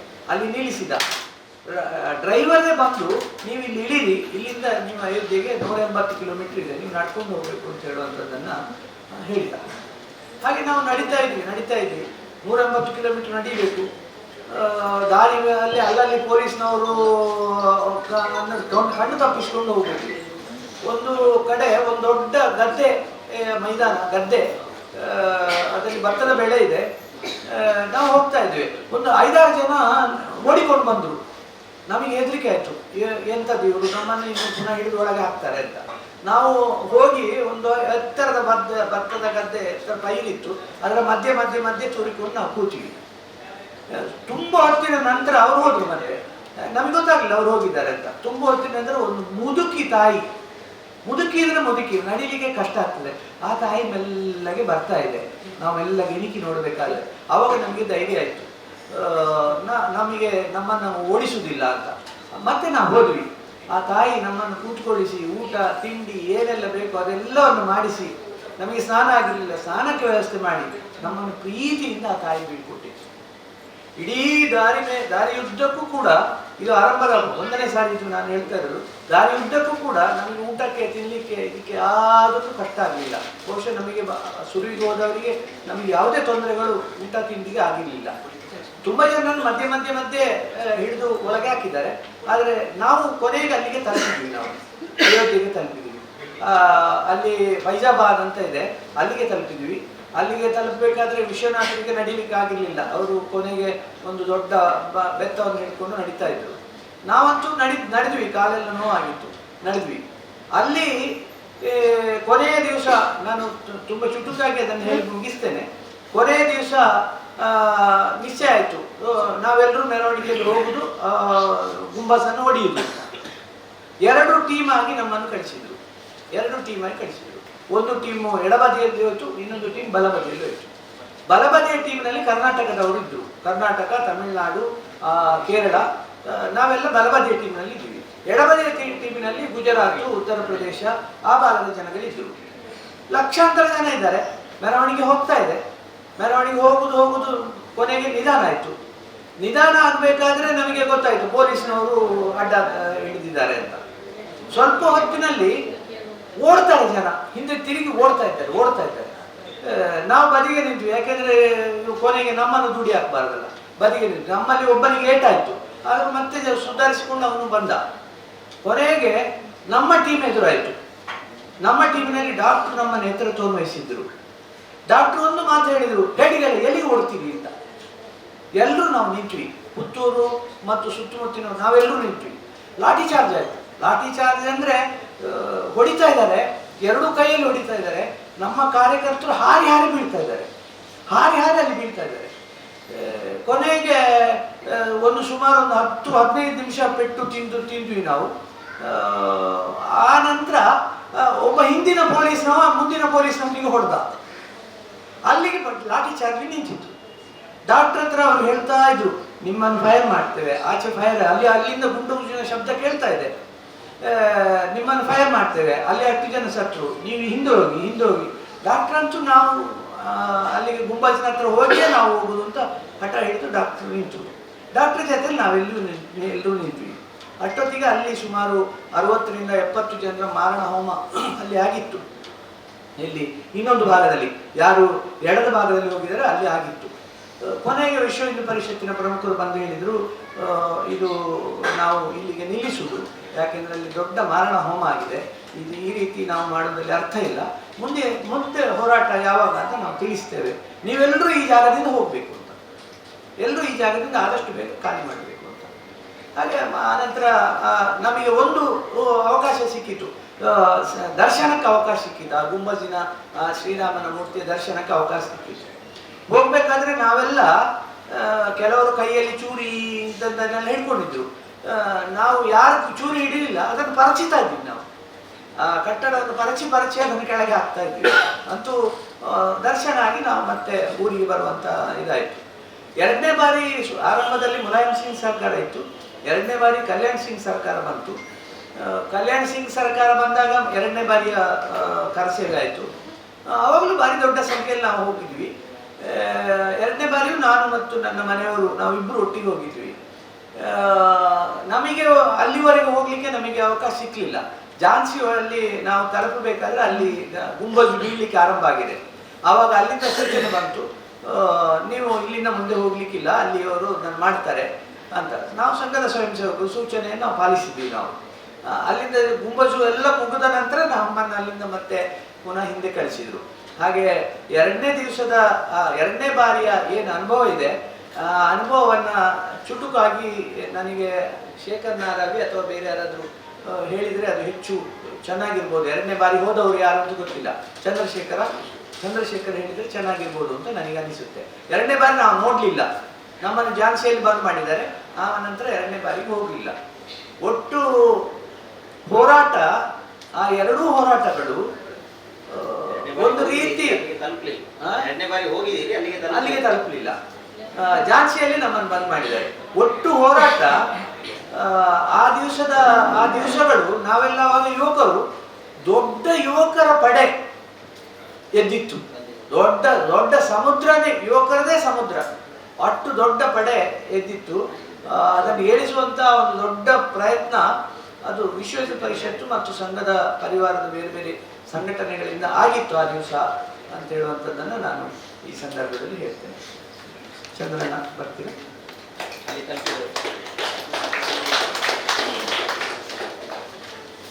ಧನ್ಯವಾದಗಳು ಸರ್. ಈ ವಿಶೇಷ ಕಾರ್ಯಕ್ರಮದಲ್ಲಿ ನಮ್ಮ ಕರೆಯನ್ನು ಪ್ರೀತಿಯಿಂದ ಗೌರವಿಸಿ ಆಗಮಿಸಿದ ಕರೆಸೇವಕರು ದಯವಿಟ್ಟು ತಮ್ಮ ಅನುಭವವನ್ನು ಹಂಚಿಕೊಳ್ಳಬೇಕಾಗಿ ಕೇಳಿಕೊಳ್ಳುತ್ತೇವೆ. ಆತ್ಮೀಯ ಬಂಧುಗಳೇ, ಈ ಒಂದು ಕಾರ್ಯಕ್ರಮವನ್ನು ಆಯೋಜನೆ ಮಾಡಿದಂತಹ ವಿದ್ಯಾ ಕುಟುಂಬಕ್ಕೆ ಮೊದಲು ನಾನು ಕೃತಜ್ಞತೆಯನ್ನು ಹೇಳ್ತಾ ಇದ್ದೇನೆ. ಯಾಕಂದರೆ ಒಂದು ಸಮಾಜದಲ್ಲಿ ಇವತ್ತಿಲ್ಲ, ಅದರ ಒಂದು ರಿಸ್ಕಿ ಕಾರ್ಯಕ್ರಮ, ಅದನ್ನು ನೀವು ವಹಿಸ್ಕೊಂಡು ಮಾಡ್ತಾ ಇದ್ದೀರಿ. ಅದಕ್ಕಾಗಿ ನಿಮಗೆ ಮೊದಲನೇದಾಗಿ ಕರೆಸೇವಕರ ಪರವಾಗಿ ನಿಮಗೆ ಹೃತ್ಪೂರ್ವಕವಾದ ಅಭಿನಂದನೆಗಳನ್ನು ನಾನು ತಿಳಿಸ್ತಾ ಇದ್ದೀನಿ. ಇನ್ನೊಂದು, ಈಗ ಅಯೋಧ್ಯೆಗೆ ಒಟ್ಟು ಹೋದ ಅನುಭವವನ್ನು ಕೃಷ್ಣವೇಣಿಯಕ್ಕೆ ಹೇಳಿದರು. ಅವರು ಏನು ಹೇಳ್ತಾರೆ ಅದರಲ್ಲಿ ನಾವು ಮೊನ್ನೆ ಭಾಗವಹಿಸಿ ಬಂದಿದ್ದೇವೆ, ನಾನು ಕೂಡ. ನೀವು ಹೋಗೋದಕ್ಕಿಂತ ಸ್ವಲ್ಪ ಮೊದಲು ಅದರ ಹಿಂದಿನ 90ನೇ ಇಸ್ವಿಯ ಅನುಭವವನ್ನು ಪದ್ಮಣ್ಣ ಹೇಳಿದರು. ಆವಾಗಲೂ ನಾವು ಇದ್ದೆವು, ಅದು ಅವರು ಹೇಳಿ ಆಯಿತು, ಆ ಕಥೆಯಲ್ಲಿ ಸಹ ಭಾಗವಹಿಸಿದ್ದು. ಅದರ ನಂತರ 92ರಲ್ಲಿ ಮತ್ತೆ ಡಿಸೆಂಬರ್ 6ನೇ ತಾರೀಕಿಗೆ ಎರಡನೇ ಬಾರಿ ಹೋದಾಗ ಅವರಿಗೆ ತಲುಪಲಿಕ್ಕೆ ಆಗಲಿಲ್ಲ ಅಂತ ಹೇಳುವಂಥ ಮಾತನ್ನು ಹೇಳಿದರು. ಆದರೆ ಅದೃಷ್ಟವಶಾತ್ ನಾನು, ರಾಜೇಶ್ ಬನ್ನೂರು ಮತ್ತು ವಿಶ್ವನಾಥ್ ಕುಲಾಲ್ ನಾವೆಲ್ಲ ಪ್ರಥಮ ಬಾರಿಗೆ ಹೋಗಿದ್ದೆವು, ಭಕ್ತರು ಸಹ. ಎರಡನೇ ಬಾರಿಗೂ ಕೂಡ ನಾವು ಹೋದಾಗ ನಾವು ಡಿಸೆಂಬರ್ 6ಕ್ಕೆ ನಮಗೆ ಕರೆಸೇವೆ ಮಾಡಲಿಕ್ಕೆ ಅಂತ ಹೇಳಿದರು. ಕೇಶವಣ್ಣ, ನೀವು ನಂಬಲಿಕ್ಕಿಲ್ಲ, 15 ದಿನ ಮೊದಲು ನಮ್ಮನ್ನು ಅಯೋಧ್ಯೆಗೆ ಕೊಂಡೋಗಿ ಬಿಟ್ಟಿದ್ರು. ಇಲ್ಲಿಂದ ಫಸ್ಟ್ ಬ್ಯಾಚ್ 15 ದಿನ ಮೊದಲು. ಹಾಗಾಗಿ ನಾವು ಅಲ್ಲಿ ತಲುಪಲಿಕ್ಕೆ ಆಯಿತು. ನಾವು ನವೆಂಬರ್ 24ನೇ ತಾರೀಕಿಗೆ ಅಯೋಧ್ಯೆಯಲ್ಲಿದ್ದೇವೆ. ಇವತ್ತು ಕೃಷ್ಣವೇಣಿಯಕ್ಕೆ ಹೇಳುವಂಥ ಮಂಗಗಳ ಸಂಖ್ಯೆ ಏನೂ ಅಲ್ಲ. ಆವತ್ತು ಆ ಗ್ರೌಂಡಲ್ಲಿ, ನೀವು ಆ ಮಂದಿರ ಇತ್ತಲ್ಲ ನಮ್ಮದು ರಾಮಂದು ಹಳೆ ಸ್ಟ್ರಕ್ಚರ್, ಅದರ ಎದುರುಗಡೆ ಒಂದು ದೊಡ್ಡ ಮೈದಾನ. ಆ ಮೈದಾನದಲ್ಲಿ ನಾವು ಹೋದಾಗ ಬೈಹುಲ್ಲು, ರಾಸಿ ಮತ್ತು ನಮ್ಮ ಬ್ಯಾಚಿನ ಅಷ್ಟು ಜನ ಬಿಟ್ಟರೆ ಬೇರೆ ಯಾರಿಲ್ಲ, ಬಿಲ್ಕುಲ್ ಯಾರಿಲ್ಲ.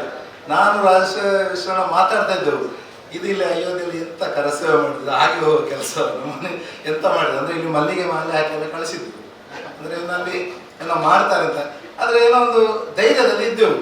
ಆ ದಿನ ರಾತ್ರಿ ಅಡುಗೆ ಮಾಡಲಿಕ್ಕೆ ಒಂದು ವ್ಯವಸ್ಥೆ ಎಲ್ಲ ಇತ್ತು. ಆಯಿತು, ಫಸ್ಟ್ ದಿನ ನೀವು ಹೇಳಿದ್ರೆ ನಮ್ಮಲ್ಲಿದ್ರು 150 ಜನ ಒಟ್ಟು ಆ ಗ್ರೌಂಡಲ್ಲಿ ಇದ್ದೆವು. 150 ಜನ ಬಯಲು ಇದರಲ್ಲಿ ಮಲಗಿದ್ದೆವು. 24 ಆಯಿತು, 25, 26 ಆಗಬೇಕಾದ್ರೆ 500, 1000, 2000. ಡಿಸೆಂಬರ್ 1ನೇ ತಾರೀಕು ಆಗಬೇಕಾದ್ರೆ ಒಂದು 2 ಲಕ್ಷ ಜನ ಆಯಿತು ಅಷ್ಟು. 6 ತಾರೀಕಿಗೆ ಆಗೋದು. ಆಮೇಲೆ 2-3 ತಾರೀಕು ಆಗಬೇಕಾದ್ರೆ ಮತ್ತೊಂದು 2 ಲಕ್ಷ, 3 ಲಕ್ಷ ಹತ್ರ ಆಯಿತು. 4ನೇ ತಾರೀಕಿಗೆ ಆಗಬೇಕಾದ್ರೆ ಈಗ ಪದ್ಮಣ್ಣ ಹೇಳಿದ್ರು, ಡಾಕ್ಟರ್ ಪ್ರಭಾಕರ್ ಭಟ್ರು, ನಮಗೆ ಎಲ್ಲದಕ್ಕೂ ನೇತೃತ್ವ ಆವತ್ತವರೇ ಅಲ್ಲಿ, ಆವತ್ತು ಸಲ್ಲಿ ಅವರು ಹೇಳಿದ್ರು. ಬಂದು ನಮಗೆ ನಮ್ಮ ಒಂದು ಟೆಂಟ್ ಎಲ್ಲ ಹಾಕಿದ್ದೆವು ಆ ಗ್ರೌಂಡಲ್ಲಿ ಮಲಗಲಿಕ್ಕೆ. ಅವರು ಬಂದು ಹೇಳಿದ್ರು 6ನೇ ತಾರೀಕಿಗೆ ಕರೆಸೇವೆ ಆಗೋದಿಲ್ಲ, 9ನೇ ತಾರೀಕಿಗೆ ಆಗುವ ಚಾನ್ಸಸ್ ಉಂಟು, ಹಾಗಾಗಿ 9ನೇ ತಾರೀಕಿನವರೆಗೆ ಮತ್ತೆ ನಿಲ್ಬೇಕು ಅಂತ. 24ನೇ ತಾರೀಕಿಗೆ 6 ತಾರೀಕಿಗೆ ಮುಗಿಸಿ ಬರುವಂತ ನಮ್ಮ ಲೆಕ್ಕಾಚಾರ. ಇದು ಪುನಃ 9ಕ್ಕೆ, ಇನ್ನು ಗೊತ್ತಿಲ್ಲ ಅಂತ ಹೇಳಿ ಸರಿ ಆಯ್ತು ಅಂತ ಹೇಳಿದ್ರು. ಆಯ್ತು, ಆ ದಿನ 5ನೇ ತಾರೀಕಿಗೆ 4ನೇ ತಾರೀಕಿಗೆ ಅವರು ಸೂಚನೆ ಕೊಟ್ಟರು. 4ನೇ ತಾರೀಕಿಗೆ ರಾತ್ರಿ ಎಷ್ಟು ಜನ ಅಂದರೆ ಒಂದು 5 ಲಕ್ಷ ಜನ. ಒಂದು ನೀವು ಮೊನ್ನೆ ನಾವು ನೋಡಿದ ದೇವಸ್ಥಾನ ಇದೆ, ಅದರ ಬಲಭಾಗದಲ್ಲಿ ದೊಡ್ಡ ಒಂದು ವೇದಿಕೆ ಹಾಕಿದ್ರು, ಮುಂದೆ ಎದುರುಗಡೆ ಜನರು ಕೂತ್ಕೊಳ್ಳಿಕ್ಕೆ. 5ನೇ ತಾರೀಕಿಗೆ ಸಂಜೆ ಹೇಳಿದ್ರು, 6ನೇ ತಾರೀಕಿಗೆ ನಾವು ಬೆಳಿಗ್ಗೆ ಎಲ್ಲ ಕರೆಸೇವೆ ಮಾಡಲಿಕ್ಕೆ ಎಲ್ಲರೂ ಬರಬೇಕು, ರೆಡಿ ಆಗಬೇಕು ಅಂತ ಹೇಳಿ. ಸರಿ, 8 ಗಂಟೆಗೆಲ್ಲ ತಯಾರಾಗಬೇಕು ಅಂತ ಹೇಳಿದಾಗ ಸ್ನಾನ ಎಲ್ಲ ಮುಗಿಸ್ಕೊಂಡು ಬಂದು, ಕರೆಸೇವೆ ಅಂದರೆ ನಮಗೆ ಹೇಳಿದ್ದು ಪದ್ಮಣ್ಣ ಹೇಳಿದಾಗೆ ಚೂರಿ ಹಿಡ್ಕೊಂಡು ಮೆಲ್ಲ ಇದನ್ನು ಅದು ಗೋಡೆಯನ್ನು ಕೆರಳಿಕೆ ಮಾತ್ರ ಅಂತ ಹೇಳಿ ಆಯ್ತು ಹೇಳಿ ಎಲ್ಲ ಹೋಗಿ ಅದರಲ್ಲಿ ಕೂತಿದ್ದು. ಕೂತ್ಕೊಂಡಿರ್ಬೇಕಾದ್ರೆ ನೀವು ಆವತ್ತಿನ ನಾಯಕರು ಅಶೋಕ್ ಸಿಂಗಾರ್ಜಿ, ಲಾಲ್ ಕೃಷ್ಣ ಅಡ್ವಾಣಿ ಅವರು, ಮುರಳಿ ಮನೋಹರ್ ಜೋಶಿ ಅವರು, ಉಮಾಭಾರತಿ ಅವರು, ಮತ್ತು ಸಂಘದ ಆವಾಗ ಕಾರ್ಯವಾಗಿದ್ದಂಥ ಸುದರ್ಶನ್ ಜಿ ಅವರು, ಇವರು ಎಲ್ಲ ವೇದಿಕೆ ಬಲಭಾಗದಲ್ಲಿದ್ದಾರೆ. ನಾವು ಕೂತು ಭಜನೆ ಮಾಡ್ತಾ ಇದ್ದೇವೆ. ಅಕ್ಷರಶಃ 5 ಲಕ್ಷ ಜನ ಅಷ್ಟು ದೊಡ್ಡ ಗ್ರೌಂಡಲ್ಲಿ ಕೂತಿದ್ವಿ. ಕೂತ್ಕೊಂಡು ಭಜನೆ ಮಾಡ್ತಾ ಇದ್ದೇವೆ. ಭಜನೆ ಮಾತ್ರ ನೋಡ್ತಿದ್ದಾಗೆ 3 ಗುಂಬಜ್ ಇದೆ. ನೀವು ನೋಡಿದ್ದೀವಿ, ಹಳೆ ಫೋಟೋಗಳಿದ್ದಾವೆ ನಿಮಗೆ. ಆ 3 ಗುಂಬಜ್ನ ಎಡಭಾಗದ ಗುಂಬಜಲ್ಲಿ ಒಂದು 2-3 ಜನ ಹತ್ತಿದ್ರು. ನಮಗೆ ಗೊತ್ತಿಲ್ಲ, ನಾವು ಭಜನೆ ಮಾಡ್ತಾ ಇದ್ದೇವೆ, ನಮಗೆ ಇದು ಕಾಣ್ತಾ ಇಲ್ಲ. ಆ ಭಜನೆ ಮಾಡ್ತಾ ಇರ್ಬೇಕಾದ್ರೆ 3 ಜನ ಹತ್ತಿದಾಗ ಕೇಸರಿ ಧ್ವಜ ಭಗವಧ್ವಜ ಹೇಳ್ಕೊಂಡು ಮೇಲೆ ಹತ್ತಿದ್ರು. ಸ್ವಲ್ಪ ಹೊತ್ತಾಗಬೇಕಾದ್ರೆ ಬಲಭಾಗದ ಗುಂಬಜಲ್ಲೂ ಜನ ಆಯಿತು. ಇನ್ನೂ ಸ್ವಲ್ಪ ಹೊತ್ತಾಗಬೇಕಾದ್ರೆ ನಡುವಿನ ದೊಡ್ಡ ಗುಂಬಜ್ ಇತ್ತು, ಅದರ ಮೇಲೆ ಕೂಡ ಜನ ಆಯಿತು. 10, 20, 30, 40 ಜನ ಸೇರ್ತಾ ಇತ್ತು. ನನಗೆ ಆಯ್ತು, ಇದು ನಾವು ಇಲ್ಲಿ ಭಜನೆ ಮಾಡ್ತಿದ್ದೇವೆ, ಅಲ್ಲೇ ಆಗ್ತಿದ್ದು ನಾವೆಂತ ಕರಸೇವೆ ಮಾಡಿದ್ವಿ ಅಂತೇಳಿ. ಸ್ವಲ್ಪ ಹೊತ್ತಾಗಬೇಕಾದ್ರೆ ನೀವು ಇಷ್ಟು ದೊಡ್ಡ ಗ್ರೌಂಡಲ್ಲಿ ನಡುವಿನಲ್ಲಿ ಪ್ಯಾಸೇಜ್ ಇರುವಲ್ಲಿ ಕೆಸೋಣ, ಆ್ಯಂಬುಲೆನ್ಸ್ ಒಂದು ಬರ್ತಾ ಉಂಟು. ನಾನು ರಾಜ್ ಹತ್ರ ಹೇಳಿದೆ, ರಾಜ್ ಆ್ಯಂಬುಲೆನ್ಸ್ ಮತ್ತೆ ಏನೋ ಒಂದು ಆಗ್ತಾ ಉಂಟು, ನಾವು ಸುಮ್ಮನೆ ಇಲ್ಲಿ ಕೂತ್ಕೊಳ್ಳೋದು ಬೇಡ, ಆ್ಯಂಬುಲೆನ್ಸ್ ಮಟ್ಟಿಗೆ ಹೋಗುವ ಅಂತ ಹೇಳಿ. ಹಾಗೆ ನಾವು 3 ಆ್ಯಂಬುಲೆನ್ಸ್ನ ಹಿಂದೆಗಡೆ ಹೋದ್ವಿ, ಓಡಿಕೊಂಡು ಅದು ಹೋಗ್ತಾ ಇತ್ತು. ನೀವು ಬಂಧುಗಳೇ, ಆವತ್ತು ನಂಬಲಿಕ್ಕೆ ಸಾಧ್ಯ ಇಲ್ಲ. ನಾವೇನು ದೂರದಲ್ಲಿ ನೋಡ್ತಾ ಇದ್ದೇವೆ, ದೂರದ ಬೆಟ್ಟ ನುಣ್ಣಗೆ ಅಂತ, ಆದರೆ ಅಕ್ಷರಶಃ ಹತ್ತಿರ ಹೋದಾಗ ಅಲ್ಲಿ ಗುಂಬಜ್ನ ಮೇಲೆ ಏನು ಹತ್ತಿದ ಹುಡುಗರಿದ್ದಾರೆ, ಎಲ್ಲ ಕಾಲು ಜಾರಿ ಬೀಳ್ತಾ ಇದ್ರು. ಬಿದ್ದವರ ತಲೆ ಹೊಡೆದಿತ್ತು, ಕಾಲಿಗೆ ಬೆಟ್ಟಾಗಿತ್ತು ಎಲ್ಲ. ಅವರನ್ನ ಆ್ಯಂಬುಲೆನ್ಸ್ನಲ್ಲಿ ಹಾಕೊಂಡು ಹೋಗ್ಲಿಕ್ಕೆ ಆ್ಯಂಬುಲೆನ್ಸ್ ಬಂದಿದೆ. ಸರಿ, ಆ್ಯಂಬುಲೆನ್ಸ್ ಅಂದಾಗ ನಾವು ಹೋಗಿ ಅಲ್ಲಿ ಇದರ ಹತ್ರ ಮುಟ್ಟಿದ್ದೆವು, ಯಾವುದು ಫೆನ್ಸ್ ಹತ್ರ ಮುಟ್ಟಬೇಕಾದ್ರೆ ಹಿಂದೆ ನಾವು 15 ದಿನ ಮೊದಲೇ ಹೋಗಿದ್ದೇವೆ. ರಾಮನನ್ನೊಂದು ಎಷ್ಟು ಸರ್ತಿ ನೋಡಿದ್ದೇವೆ ಅಂತ ನಮಗೆ ಗೊತ್ತಿಲ್ಲ. ದಿನ ಬೆಳಿಗ್ಗೆ ಮಧ್ಯಾಹ್ನ ಅವನನ್ನು ನೋಡೋದು ಬರೋದು, ಇದೇ ಕೆಲಸ ಆಗ್ತಾ ಇತ್ತು. ಅಲ್ಲಿ ಹೋಗ್ಬೇಕಾದ್ರೆ ಆ ಫೆನ್ಸನ್ನು ಕಂಪ್ಲೀಟ್ ಹುಡಿ ಮಾಡಿ ಒಳಗೆ ಹೋಗಿದ್ರು. ಆ್ಯಂಬುಲೆನ್ಸಲ್ಲಿ ಅವರು ಹಾಕಿ ಈಚೆ ಬಂದ ಕೂಡಲೇ ನಮಗೆ ಒಳಗೆ ಹೋಗುವ ಅವಕಾಶ ಆಯಿತು. ಮಧ್ಯಾಹ್ನ 11 ಗಂಟೆ ಆಗಬೇಕಾದ್ರೆ ಈ ಜನ ಮೇಲೆ ಹತ್ತುತ್ತಾ ಇದ್ರು. ಮೇಲೆ ನಾನು ಆವಾಗಲೇ ಹೇಳಿದೆ, ಬಲ ಸೈಡ್ನ ಇದರಲ್ಲಿ ವೇದಿಕೆಯಲ್ಲಿ ಲಾಲ್ ಕೃಷ್ಣ ಅಡ್ವಾಣಿ ಅವರು ಹೇಳ್ತಾ ಇದ್ದಾರೆ, ನಮ್ಮ ಕರಸೇವೆ ಕೆಲಸ ಮುಗಿದಿದೆ, ಎಲ್ಲರೂ ಇಳಿದು ಬನ್ನಿ, ಇದು ನಾನು ಭಾರತೀಯ ಜನತಾ ಪಾರ್ಟಿ ಪರವಾಗಿ ನಿಮಗೆ ಸೂಚನೆ ಕೊಡ್ತೇನೆ ಅಂತ. ಅಶೋಕ್ ಸಿಂಗಾರ್ಜಿ ಅವರು ಹೇಳಿದ್ರು, ವಿಶ್ವ ಪರಿಷತ್ ಹೇಳ್ತಾ ಉಂಟು, ನಮ್ಮ ಕೆಲಸ ಆಗಿದೆ, ಇಳಿಯಿರಿ ಅಂತ. ಅವರು ಏನೇನು ಒಂದೊಂದು ಮಾತು ಹೇಳ್ತಾ ಇದ್ದಾರೆ, ಅಷ್ಟು ಸಂಖ್ಯೆಯಲ್ಲಿ ಜಾಸ್ತಿ ಆಗ್ತಾ ಹೋಯಿತು. ನನಗೆ ಅದು ಅರ್ಥ ಆಗಲಿಲ್ಲ, ಮತ್ತೆ ಅದು ಅರ್ಥ ಆಯಿತು. ಅದರ ನಂತರ ಒಂದು 12 ಗಂಟೆ ಆಗಬೇಕಾದ್ರೆ ಉಮಾಭಾರತಿ ಅವರು ಅವರೇ ದಕ್ಕದು ಬಾಬ್ರಿ ಮಸ್ಜಿದ್ ತೋಡ್ದು ಅಂತ ಹೇಳಲಿಕ್ಕೆ ಸ್ಲೋಗನ್ ಸ್ಟಾರ್ಟ್ ಮಾಡಿದ್ರು. ಇದೇ ಸ್ಲೋಗನ್ ಇವತ್ತು ನೀವು ಹಳೆ ವಿಡಿಯೋ ತೆಗೆದ್ರೆ ಇದೆ, ಅವರೇ ದಕ್ಕದು ಬಾಬ್ರಿ ಮಸ್ಜಿದ್ ತೋಡ್ದು. ನಿಮಗೆ ಅಷ್ಟು ತೋಡ್ದು ಅಂತ ಅವರೇ ದಕ್ಕದು ಅಂತ ಅಷ್ಟು ಹೇಳಬೇಕಾದ್ರೆ ಜನ ಅದರ ಮೇಲೆ ಹತ್ತಿದ್ರು. ನಮಗೊಂದು ಒಳ್ಳೆ ಅದ್ಭುತ ಅವಕಾಶ ಸಿಕ್ಕಿದ್ದು, ನಾವು ಸಹ ಕೆಲಸ ಮಾಡ್ಲಿಕ್ಕೆ ಶುರು ಮಾಡಿದೆವು. ನಿಮಗೆ ಗೊತ್ತುಂಟು, ಎಷ್ಟು ಕೆಲಸ ಮಾಡ್ಬೇಕು ಅಷ್ಟು ಗಟ್ಟಿ ಇತ್ತು ಆ ಬಿಲ್ಡಿಂಗ್. ಎಲ್ಲರೂ ಹತ್ತುದು ಇಳಿದು ಕೆಲಸ ಮಾಡ್ತಾ ಇದನ್ನ ಮಧ್ಯಾಹ್ನ ಆಗ್ಬೇಕಾದ್ರೆ 3 ಗಂಟೆ ಆಗಬೇಕಾದ್ರೆ ಒಂದು ಗುಂಬಜ್ ಬಿತ್ತು, 2ನೇದು ಬಿತ್ತು, ಅದೆಲ್ಲ ನಾವು ನೋಡಿದ್ದೇವೆ. ಶಾರ್ಟ್ ಆಗಿ ಹೇಳ್ತೇನೆ, 3ನೇ ಗುಂಬಜ್ ಬಿತ್ತು. ಅಷ್ಟೊತ್ತಿಗೆ ರಾತ್ರಿ ಆಗಿದೆ. ಯಾವುದೇ ಪೊಲೀಸ್ ಅಧಿಕಾರಿಗಳಾಗಲಿ, ಯಾರೇ ಆಗಲಿ, ಆರ್ಮಿ ಆಫೀಸರ್ಗಳು ಯಾರು ನಮಗೆ ಏನು ತೊಂದರೆ ಮಾಡಲಿಲ್ಲ. ರಾತ್ರಿ ಆಗ್ತಾ ಪೇಜಾರ್ ಶ್ರೀಗಳು, ನಮ್ಮ ಮೊದಲಿನ ಪೇಜಾರ್ ಶ್ರೀಗಳಿದ್ರು. ಅಷ್ಟೊತ್ತಿಗೆ ಅಲ್ಲಿ ಪ್ರಭಾಕರ್ ಭಟ್ರು ನಮಗೆ ಇದ್ದ ಕಾರಣ ನಮಗೆ ಬಹಳ ಒಂದು ಅನುಕೂಲ ಆಗಿದೆ ಏನಂದ್ರೆ, ನಮ್ಮ ಅಧಿಕಾರಿ ವರ್ಗದ ಕಚೇರಿಗೆ ನಮ್ಗೆ ಹೋಗ್ಲಿಕ್ಕೆ ಆಗ್ತಾಯಿತ್ತು. ಅಲ್ಲಿ ಅವಾಗ ಹೇಳ್ತಾ ಇದ್ರು, ತಕ್ಷಣಕ್ಕೆ ರಾಮನಿಗೆ ಒಂದು ಮಂದಿರ ಆಗಬೇಕು ಅಂತ. ಮಂದಿರ ಮಾಡಲೇಬೇಕು, ಎಲ್ಲ ಬಿದ್ದಾಗಿದೆ, ಬಿದ್ದಾದ ಮೇಲೆ ಇನ್ನು ರಾಮ ಮಂದಿರ ಮಾಡಬೇಕಲ್ವಾ.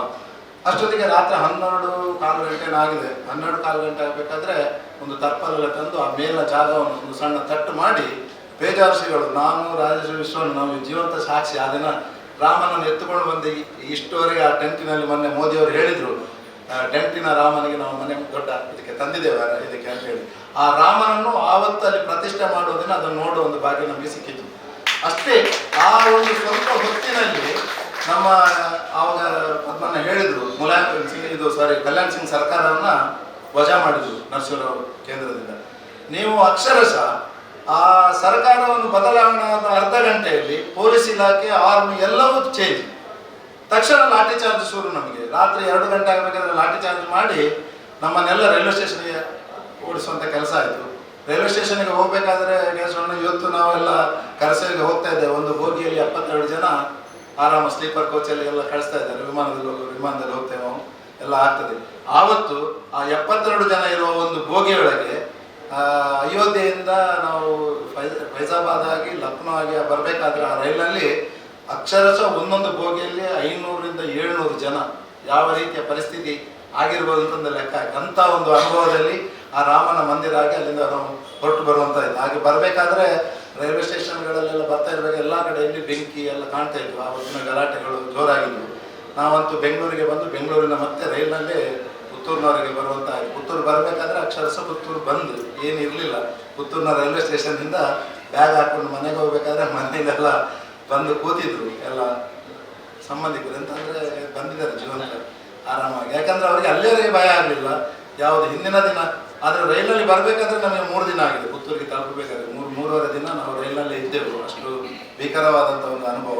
ಅದರ ಹಿಂದಿದ್ದು 90ನೇ ಇಸ್ವಿಯಲ್ಲಿ ಆದ ಅನುಭವವನ್ನು ಅವರು ಹೇಳಿದ್ರು ಪದ್ಮಣ್ಣ. ಹಾಗಾಗಿ ಒಟ್ಟು ಆವತ್ತು ನಾವು ಹೇಳ್ತಾ ಇದ್ದದ್ದು ಶ್ರೀರಾಮನ ಪಾದದ ಮೇಲಾಣೆ ಮಂದಿರವಲ್ಲೇ ಕಟ್ಟುವೆವು ಅಂತ. ಮತ್ತೆ ಇವತ್ತು ನಾವು ಹೇಳ್ತಾ ಇದ್ದೇವೆ ಶ್ರೀರಾಮನ ಮೇಲೆ ಪಾದದ ಮೇಲಾಣೆ ಮಂದಿರವಲ್ಲೇ ಕಟ್ಟಿದೆವು ಅಂತ.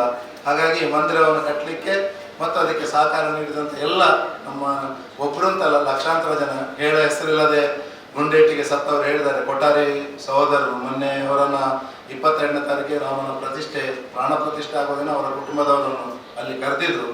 ನಮಗೊಂದು ಆಸೆ ಇತ್ತು, ನಾವು 2 ಸರ್ತಿ ಹೋಗಿದ್ದೇವೆ, ನಮಗೊಂದು ಅವಕಾಶ ಸಿಗ್ಬೋದಂತ.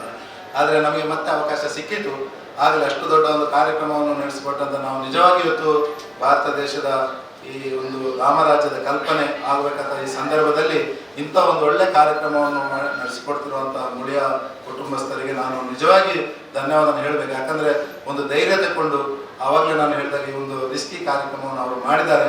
ಅವರಿಗೆ ಆ ಪುತ್ತೂರು ನಮ್ಮ ಮಾಲಿಂಗೇಶ್ವರ ಮತ್ತು ನಮ್ಮ ಶ್ರೀರಾಮಚಂದ್ರ ಇನ್ನೂ ಸಹ ಉತ್ತರೋತ್ತರ ಅಭಿವೃದ್ಧಿಯನ್ನು ನಿಮಗೆ ಮಾಡಲಿ ಅಂತ ಹೇಳಿ ಆ ಭಗವಂತನ ಪ್ರಾರ್ಥನೆ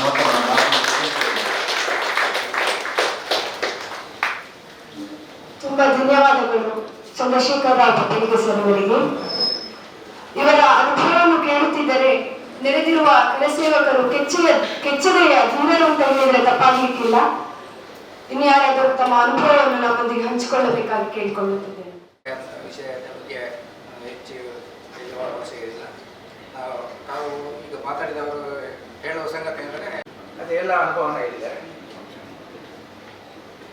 ಅದೇ 1990 ಡಿಸೆಂಬರ್ 6ರ ಕರಸೇವೆಯಲ್ಲಿ ಅವರ ಎದುರಿಗೆ ಒಂದು 150 ಜನ ಮಾತ್ರ ಅಲ್ಲಿ ಇದ್ದರು.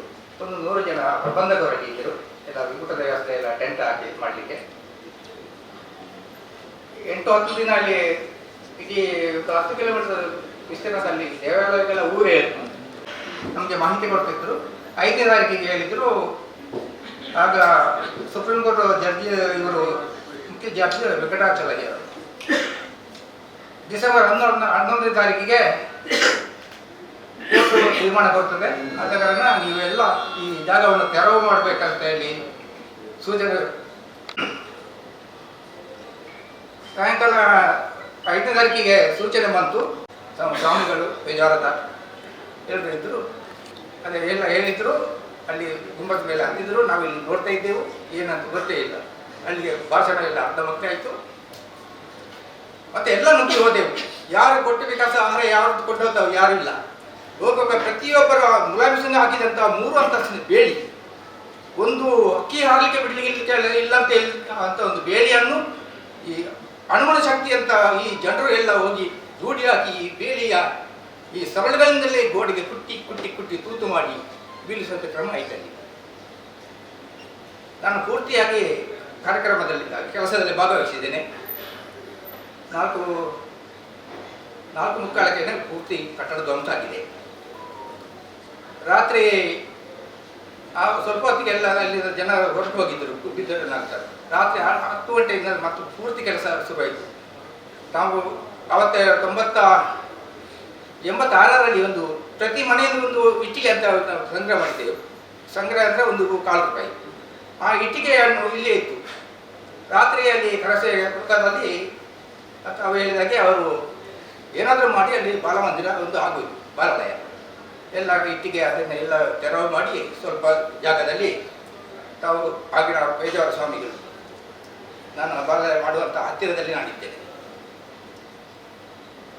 5:20 ಬೆಳಿಗ್ಗೆ 5:20 ಬಾಲಾಲಯ ಸ್ಥಾಪನೆ ಮಾಡಿ ಕಲಶಾಭಿಷೇಕ ಇದೇ ಮೊದಲ ಪೇಜಾವರ ಸ್ವಾಮಿಗಳು ಮಾಡಿದ್ದಾರೆ. ಇದರವರೆಗೆ ಪ್ರತಿಯೊಂದು ಕೆಲಸದಲ್ಲಿ 80ರಲ್ಲಿ ಇಟ್ಟಿಗೆ ಸೇವೆ, 88ರಲ್ಲಿ ರಾಮಜ್ಯೋತಿ ರಾಮಜಾನ ತೀರಥ, 5ರಲ್ಲಿ ಕಟ್ಟಡ ಧ್ವಂಸದಲ್ಲಿ ಭಾಗವಹಿಸಿದ್ದೇನೆ. ಈ ಎಲ್ಲ ಕೆಲಸದಲ್ಲಿ ಭಾಗವಹಿಸಿ ರಾಮನ ಕೆಲಸದಲ್ಲಿ ಭಾಗವಹಿಸಿದ್ದಕ್ಕೆ ನಾನು ನನ್ನ ಜೀವನ ಸಾರ್ಥಕ ಅಂತ ಹೇಳಿ ಪಾವನವಾಗಿದೆ. ಈ ರಾಮನ ಹೆಸರಿನಲ್ಲಿ ನಾನು ಜೀವ ಸಾರ್ಥಕ ಆಗಿದೆ ಅಂತೇಳಿ ಪ್ರಾರ್ಥನೆ ಮಾಡ್ತಾ ಈ ಇಂಥ ಕರಸೇವಕರನ್ನು ಗುರುತಿಸುವ ಕಾರ್ಯಕ್ರಮ ಮಾಡಿದಂಥ ತಮ್ಮ ಸಂಸ್ಥೆಗೆ ಶ್ರೀರಾಮನು ಶ್ರೇಯಸ್ಸು ಅಭಿಷೇಕದಲ್ಲಿ ಪ್ರಾರ್ಥಿಸ್ತಾ ನನ್ನೆರಡು ಪಾತ್ರ ಧನ್ಯವಾದಗಳು. ಬಾಲರಾಮನ ಪ್ರಾಣ ಪ್ರತಿಷ್ಠೆಯಾಗಿದೆ.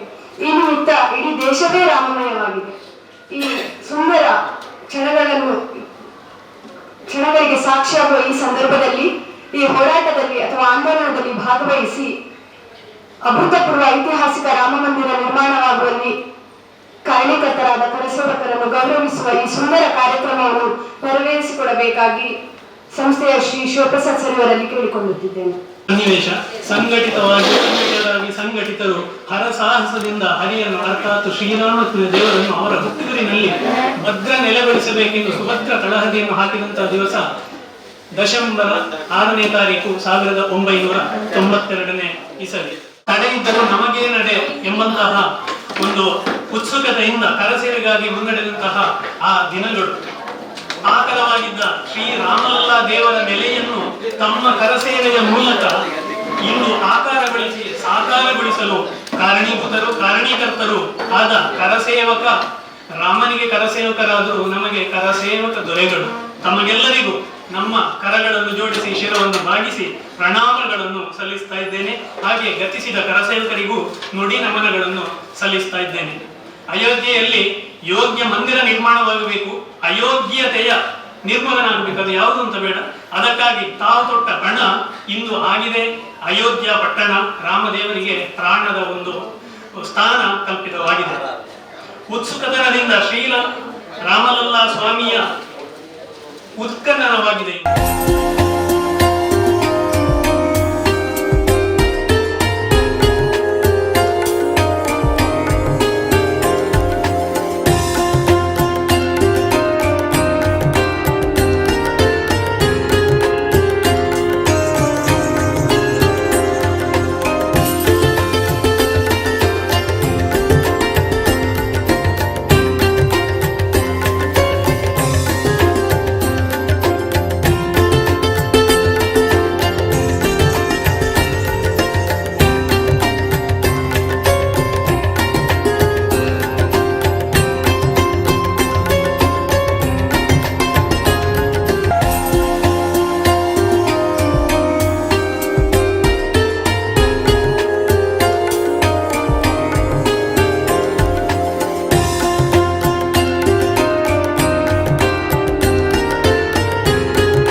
ಹೇಳಿದ್ರೆ ನಮಗೆ ಶ್ರೀರಾಮ ಒಂದು ಕಲ್ಪಿಸಿದ ಸೌಭಾಗ್ಯ ಅಂತ ತಿಳ್ಕೊಳ್ಬಹುದು.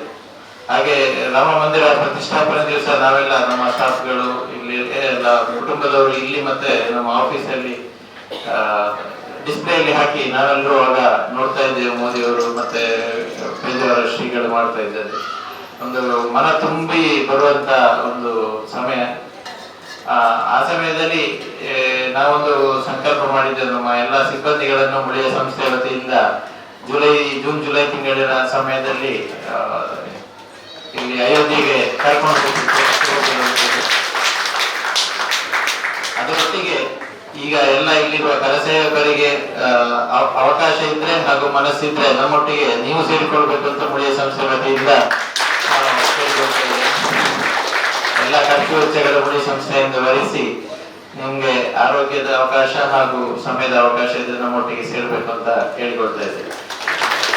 ಯಾಕೆಂದ್ರೆ ಈಗ ಚಂದ್ರಶೇಖರ್ ಅವರಾಗ್ಲಿ ಅಥವಾ ಕುಂಕೋಡಿಯವರಾಗ್ಲಿ ಏನ್ ಹೇಳಿದ್ದಾರೆ ಅದು ಇಲ್ಲಿ ಬಹಳ ಚುಟುಕಾಗಿದೆ. ಯಾಕಂದ್ರೆ 15 ದಿವಸದ ಅವಕಾಶಗಳನ್ನು ಹೇಳಲಿಕ್ಕೆ ಒಂದು 10 ನಿಮಿಷದಲ್ಲಿ ಆಗ್ಲಿಕ್ಕೆ ಸಾಧ್ಯ ಇಲ್ಲ. ಹಾಗೆ ಒಟ್ಟಿಗೆ ನಾವು ಹೋಗಿ ಅಲ್ಲಿ ಬಂದ್ರೆ ಬಹಳಷ್ಟು ವಿಷಯಗಳನ್ನು ಹಂಚಿಕೊಳ್ಬಹುದು. ಮತ್ತೆ ಶ್ರೀರಾಮ ದೇವರ ಇಲ್ಲಿಂದ ಹೋಗುವಾಗ್ಲಿ ಆಗ ಅತ್ತಿಗೆ ಹೇಳ್ತಾ ಇದ್ದಾಗೆ ಹೇಗೆ ಶಬರಿಮಲೆಗೆ ನಾವು ಹೋಗುವಾಗ ಸ್ಟೆಪ್ ಹೋಗುವಾಗ ನಾವು ಅದೊಂದು ಮೂಡು ಕ್ರಿಯೇಟ್ ಆಗಿಕೊಂಡು ಹೋಗಿ ಅಲ್ಲಿ ಹೋಗುವಾಗ ಅದೊಂದು ಪೀಕಿಗೆ ರೀಚ್ ಆಗ್ತದೆ. ಹಾಗೆ ಇಲ್ಲಿಂದ ಸಹ ಒಂದು ಬೋಗಿಯನ್ನೇ ಬುಕ್ ಮಾಡಿ ಹಾಗೆ ಹೋಗುವಾಗ ಒಂದು ಅವಕಾಶ. ನಾನು ಮತ್ತೆ ಇಲ್ಲಿಂದ ಎಲ್ಲ ನಮ್ಮ ಪರಿವಾರ ಅಥವಾ ಬಿಜೆಪಿ ಅವರ ಹತ್ರ ಹೇಳ್ತಾ ಇದ್ದೆ. ಮೊನ್ನೆ ಎಲ್ಲೋ ಅನೌನ್ಸ್ಮೆಂಟ್ ಕೇಳಿತ್ತು ಚುನಾವಣೆಯ ನಂತರ ರೈಲು ಒಂದು ವ್ಯವಸ್ಥೆ ಮಾಡ್ತೇವೆ ಅಂತ ಹೇಳಿ. ಆಕ್ಚುಲಿ ಈಗ ಇಲ್ಲಿ ಯಾರಿಗೆ ಕಾಂಟ್ಯಾಕ್ಟ್ಸ್ ಇದೆ ಗೊತ್ತಿಲ್ಲ, ಕೊಂಕೋಡಿ ಅವರಿಗೆ ಅಥವಾ ಇಲ್ಲಿ ಬಿಜೆಪಿ ಅವರಿಗೆ. ಈಗಲೇ ಆಕ್ಚುಲಿ ಮಾಡಿದ್ರೆ ಒಳ್ಳೇದಿತ್ತು. ಯಾಕಂದ್ರೆ ಈಗೆಲ್ಲ ಇನ್ನು ಪರೀಕ್ಷೆ ಮುಗಿತಾ ಇದೆ. ಪರೀಕ್ಷೆ ಮುಗಿದ್ರೆ ಎಲ್ಲ ಮಕ್ಕಳಿಗೆ ಎಲ್ಲ ಇರುವಾಗ ಎಲ್ಲ ಸೌತ್ ಕೇಂದ್ರದಿಂದ ದಕ್ಷಿಣ ಕನ್ನಡ ತುಂಬಾ ಜನ ಮಂಗಳೂರಿನ ಒಂದು ಅವಕಾಶ ವಿಶೇಷ ರೈಲನ್ನು ಅಯೋಧ್ಯೆಗೆ ಮಾಡಿದ್ರೆ ಇನ್ನೊಂದು 3 ತಿಂಗಳಲ್ಲಿ ತುಂಬಾ ಜನ ಹೋಗ್ಬೋದು.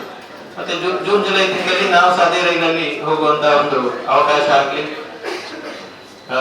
ಮತ್ತೆ ಇನ್ನೊಂದಾಗ ರಾಜೇಶ್ ಅವರು ನಮ್ಮ ಚಂದ್ರಶೇಖರ್ ಅವರು ಹೇಳುವಾಗ ಹೇಳಿದ್ರು, ಮೊದಲು ನಮ್ಮಲ್ಲಿ ಹೀಗೆ ಕಾರ್ಯಕ್ರಮ ಮಾಡ್ಲಿಕ್ಕೆ ಹೆದರಿಕೆ ಇತ್ತು. ಯಾಕಂದ್ರೆ ನಾವು ಸಣ್ಣದಿಂದಲೇ ಈ ಸೂಡೋ ಸೆಕ್ಯುಲರಿಸಮ್ ಅಂತ ಫುಲ್ಲು ಜಾತ್ಯತೀತವಾದವನ್ನ ತಲೆಗೆ ತುಂಬಿದ್ರು. ಹಿಂದೂ ಅಂತ ಹೇಳಿಕೊಳ್ಳಿಕ್ಕೆ ನಮಗೆ ಒಂದು ಹೆದರಿಕೆ ಅಂತ ಹೇಳಿದ್ರೆ ನಾವು ಕಮ್ಯುನಲ್ ಅಂತ ಹೇಳುವ ಹಾಗೆ, ಕೋಮುವಾದಿ ಅಂತ ಹೇಳುವಾಗಿದ್ದು. ಆಕ್ಚುಲಿ ಆಮೇಲೆ ಎಷ್ಟು ಸಮಯದ ನಂತರ ಬಂತು ಜೋರ್ಸೆ ಗರ್ವಸೆ ಕರೋ ಹಿಂದುವೇ ಅಂತ ಹೇಳಿಕೊಂಡು. ಯಾಕಂತ ಹೇಳಿದ್ರೆ ಒಂದು ತಪ್ಪು ಕಲ್ಪನೆ ಅಂತ ಅಂದ್ರೆ ಹಿಂದೂ ರಾಷ್ಟ್ರ ಅಂತ ಹೇಳಿದ ಕೂಡ ಬೇರೆಯವರಿಗೆ ಅವಕಾಶ ಇಲ್ಲ ಅಂತ ಹೇಳಿ. ಹಾಗೇನಲ್ಲ, ಮೊದಲಿಂದಲೇ ಹಿಂದೂ ರಾಷ್ಟ್ರ ಆಗಿದ್ದಾಗ ಯಾರು ನಿಮಗೆ ಪಾರ್ಸಿಗಳು ಬಂದಿದ್ರು, ಜೂಗಳು ಬಂದಿದ್ರು, ಅಥವಾ ಮುಸ್ಲಿಮರು ಬಂದಿದ್ರು, ಕ್ರಿಶ್ಚಿಯನ್ಗಳು ಬಂದಿದ್ರು, ಎಲ್ಲರನ್ನೂ ನಾವು ಸೇರಿಸಿಕೊಂಡು ಹೋಗಿದ್ದೇವೆ. ವಸುದೈವ ಕುಟುಂಬಿಕಂ ಅಂತ ಹೇಳುವ ಒಂದು ಕಲ್ಪನೆಯಲ್ಲಿ ನಾವಿರುವಂತದ್ದು. ಹಾಗಿರುವಾಗ ಗರ್ವಸೆ ಕರೋ ಹಮ್ ಹಿಂದೂ ಅಂತ ಹೇಳುವಂಥದ್ದು ಖಂಡಿತವಾಗಿ ಒಂದು ಒಳ್ಳೆಯ ಒಂದು ವಿಷಯ. ಹಾಗೆ ಈ ಒಂದು ಅವಕಾಶ ಅಣ್ಣನವರಿಗೆ ಬಂದಿತ್ತು, ಅವರಲ್ಲಿ ಹೋಗಿ ಬಂದಿದ್ದಾರೆ. ಅದು ತೀರ್ಥದ ಅವಕಾಶ ನಮಗೆಲ್ಲ ಬಂದಿದೆ. ಹಾಗೆ ಜುಲೈ ತಿಂಗಳಲ್ಲಿ ನಾವೆಲ್ಲ ಒಟ್ಟು ಸೇರಿ ಒಂದ್ಸರಿ ಹೋಗಿ ಬರುವ. ಧನ್ಯವಾದಗಳು. ಓಂ ಶ್ರೀ ಮಹಾಲಿಂಗೇಶ್ವರಾಯ ನಮಃ. ಅಜ್ಞಾನತಿಮಿರಾಂಧಸ್ಯ ಜ್ಞಾನಾಂಜನಶಲಾಕೆಯ ಚಕ್ಷುರುನ್ಮಿಲಿತಮೇನ ತಸ್ಮೈ ಶ್ರೀ ಗುರುವೇ ನಮಃ. ಶ್ರೀ ಗುರು ಗಣಪತಿಗೆ ನಮಸ್ಕರಿಸುತ್ತಾ ಭಾವನಾತ್ಮಕ ಕಾರ್ಯಕ್ರಮ ಇವತ್ತು. ಎಷ್ಟೋ ವರ್ಷಗಳ ಶತಮಾನಗಳ ಆಸೆ ಪೂರೈಕೆಯಾಗಿ ಅದೊಂದು ಸಂತೃಪ್ತ ಸಂದರ್ಭದಲ್ಲಿ ಸಂಪೂರ್ಣ ಅಂದ್ರೆ ಪ್ರಸನ್ನ ಚಿತ್ತ ಅಂತ ಹೇಳ್ತಾರೆ. ದೇವರು ಮಂಗಳಾರತಿಯಾಗಿ ಆದ ಸಂದರ್ಭವನ್ನ ಪ್ರಸನ್ನ ಕಾಲ ಅಂತ ಹೇಳ್ತಾರೆ. ಈಗ ರಾಮ ಪ್ರಸನ್ನ ಕಾಲದಲ್ಲಿದ್ದಾನೆ. ಯಾಕೆಂತ ಹೇಳಿದ್ರೆ ರಾಮ ಇಲ್ಲಿ ಗುಡಿಯಲ್ಲಿ ಸಣ್ಣ ಚಂದ್ರಶೇಖರ್ ಅವರು ಹೇಳಿದರು, ಅಲ್ಲಿ ಬಾಲಾಲಯದಲ್ಲಿ ಕೂತಿದ್ದ ಬಾಲರಾಮ ಇವತ್ತು ಮಹಾ ಆಲಯದಲ್ಲಿ ಕೂತು ನಮ್ಮನ್ನೆಲ್ಲ ಆಶೀರ್ವದಿಸಿ ರಾಜಾಜಿಸ್ತಾ ಇದ್ದಾನೆ. ಆ ಒಂದು ಕಟ್ಟಡವನ್ನ ನೋಡಿದ್ರೆ ಒಂದು ಸುಂದರ ಅನುಭವ. ಯಾಕೆಂತ ಹೇಳಿದ್ರೆ ಹಿಂದೆ ರಾಜರುಗಳ ಕಾಲದಲ್ಲಿ ಏನು ಮಧುರೈ ಮೀನಾಕ್ಷಿ ದೇವಸ್ಥಾನ ಇರಬಹುದು, ರಾಮೇಶ್ವರಂ ದೇವಸ್ಥಾನ ಇರಬಹುದು, ಚೋಳರ ಕಾಲದಲ್ಲೆಲ್ಲ ಈ ಆದಂತಹ ದೇವಸ್ಥಾನಗಳು ಯಾವ ರೀತಿಯ ಒಂದು ಭವ್ಯ ಕಟ್ಟಡ ಆಗಿದೆ ಅದೇ ರೀತಿಯ ಆಗಿದೆ ಅಂತ ಚಂದ್ರಶೇಖರ್ ಅಲ್ವಾ. ಅದೇ ರೀತಿ ಇನ್ನು ಶತಮಾನಗಳ ಕಾಲ ಆಗುವಂತಹ ಕಟ್ಟಡ ನಿರ್ಮಾಣ ಆಗಿದೆ. ಅಷ್ಟು ಸುಂದರವಾಗಿ ಅಷ್ಟು ಚಂದವಾದ ಕೆತ್ತನೆ ಇನ್ನು ಬಂದಿದೆ. ಹೌದು, ಸ್ವಲ್ಪ ಸಮಯ ತಗಲುತ್ತದೆ, ಮುಗಿಲಿಕ್ಕೆ ಸ್ವಲ್ಪ ಸಮಯ ತಗಲಬಹುದು. ಹಾಗಾಗಿ ಈ ಒಂದು ಅವಕಾಶ, ಈಗ ಚಂದ್ರಶೇಖರ ರಾವ್ ಅವರು ಬಂದಿದ್ದಾರೆ, ಅವರು ಕೂಡ ಕರಸೇವಕರು, ಸ್ವಲ್ಪ ತಡವಾಗಿ ಬಂದಿದ್ದಾರೆ. ನೀವು ವೇದಿಕೆಗೆ ಬಂದು ಗೌರವವನ್ನ ಸ್ವೀಕರಿಸಬೇಕು. ಈಗ 2 ನಿಮಿಷ ಕೂತ್ಕೊಳ್ಬೇಕು ಅಂತ ಕೇಳ್ಕೊಳ್ತೇನೆ. ಹಾಗೆ ಚಂದ್ರಶೇಖರ ಅವರೇ ಕೂತ್ಕೊಳ್ಳಿ. ಅಂತ ಒಂದು ಸುಂದರವಾದ ಅನುಭವದ ಸಂದರ್ಭ ಉಲ್ಲೇಖ ಮಾಡ್ಲಿಕ್ಕೆ ಇಚ್ಛೆ ಪಡ್ತೇನೆ. ಇಲ್ಲಿ ಏನು ಅಂತ ಹೇಳಿದ್ರೆ, ರಾಜಕೀಯವಾಗಿ ಅಂತೇಳಿ ತಿಳ್ಕೊಂಡ್ರೆ ರಾಜಕೀಯವಾಗಿ ಅಂತ ತಿಳ್ಕೊಳ್ಳಿ, ನನಗೇನು ಬೇಜಾರೇ ಇಲ್ಲ. ಆದ್ರೆ ಹೇಳ್ಬೇಕಾದದನ್ನ ಹೇಳ್ಬೇಕಾದ್ದು ಹೇಳಲೇಬೇಕು. ಮೋದಿ ಶಕಪುರುಷ ಅಂತ ಹೇಳೋದನ್ನ ನಾವು ಹೇಳಬೇಕು. ನಾನು ಇತ್ತೀಚೆಗೆ ಭಾರತೀಯ ಪರಂಪರೆಯ ಕ್ಯಾಲೆಂಡರ್ ಅನ್ನ ಡೆವಲಪ್ ಮಾಡೋದ್ರಲ್ಲಿ ವಿನಾಯಕ್ ಭಟ್ಕಾಳಿಮನೆಯವರೊಟ್ಟಿಗೆ ಸೇರ್ಕೊಳ್ತಾ ಇದ್ದೇನೆ. ಭಾರತೀಯದ ಅಂದ್ರೆ ಜನ ಇದನ್ನ ಶುಕ್ಲ ಪಕ್ಷ ಕೃಷ್ಣ ಪಕ್ಷವಾಗಿ ಚೈತ್ರ ವೈಶಾಖವಾಗಿ ಹೇಗೆ ಮಾಡಬೇಕು ಅಂತ ಹೇಳುವಂತದನ್ನ ಡಿಜಿಟಲ್ ಕ್ಯಾಲೆಂಡರ್ನ ಮಾಲಿಂಗೇಶ್ವರ ದೇವಸ್ಥಾನದಲ್ಲಿ ಕಳೆದ ವರ್ಷ ಬಿಡುಗಡೆ ಮಾಡಿದೆ. ಈ ವರ್ಷಕ್ಕೆ ಮಾಲಿಂಗೇಶ್ವರ ದೇವಸ್ಥಾನದ ಮತ್ತು ಮುಡಿಯ ಸಂಸ್ಥೆಯಿಂದ ಪ್ರಿಂಟೆಡ್ ಕ್ಯಾಲೆಂಡರ್ನೇ ಬಿಡುಗಡೆ ಮಾಡಲಿಕ್ಕಿದೆ. ನಾನು ಯಾಕೆ ಇಲ್ಲಿ ಹೇಳ್ತಾ ಇದ್ದೇನೆ ಅಂತ ಹೇಳಿದ್ರೆ, ಅಲ್ಲಿ ನಾವು ಶಕೆಯನ್ನು ಬರುವಾಗ ಶಾಲಿವಾಹನ ಶಕ ಅಥವಾ ಕಲಿಯುಗಾಬ್ದಿ ಶಕವನ್ನು ನಾವು ಬರೀತೇವೆ. ಸಾಮಾನ್ಯ ಶಕೆಯನ್ನು ಕೂಡ ನಾವು ಬರೀತೇವೆ. ಸಾಮಾನ್ಯ ಶಕೆ ಅಂತ ಹೇಳಿದ್ರೆ ಕ್ರಿಸ್ತ ಶಕವನ್ನ ಇತ್ತೀಚೆಗೆ ಇಡೀ ಎಲ್ಲ ಪ್ರಪಂಚದಲ್ಲಿ ಕ್ರಿಸ್ತ ಶಕ ಅಂತ ಮಾಡ್ತಾ ಇಲ್ಲ, ಕಾಮನ್ ಎರಾ ಅಂತೇಳಿ ಹೇಳ್ತಾ ಇದ್ದಾರೆ, ಸಾಮಾನ್ಯ ಶಕೆ ಅಂತೇಳಿ. ಆ ಸಾಮಾನ್ಯ ಶಕೆ ಅಂತೇಳಿ ಹೇಳಿದ್ರು ಯಾಕೆ ಅಂತ ಹೇಳಿದ್ರೆ, ಒಂದು ವ್ಯತ್ಯಾಸವನ್ನ ಮಾಡಿದಾಗ, ಒಂದು ಇಡೀ ಒಂದು ವ್ಯವಸ್ಥೆಯಲ್ಲಿ ಒಂದು ಹೊಸತನವನ್ನ ಬಂದಾಗ ಯಾರು ತರ್ತಾರೆ ಅವರನ್ನ ನಾವು ಶಕಪುರುಷರು ಅಂತೇಳಿ ಕರಿತೇವೆ.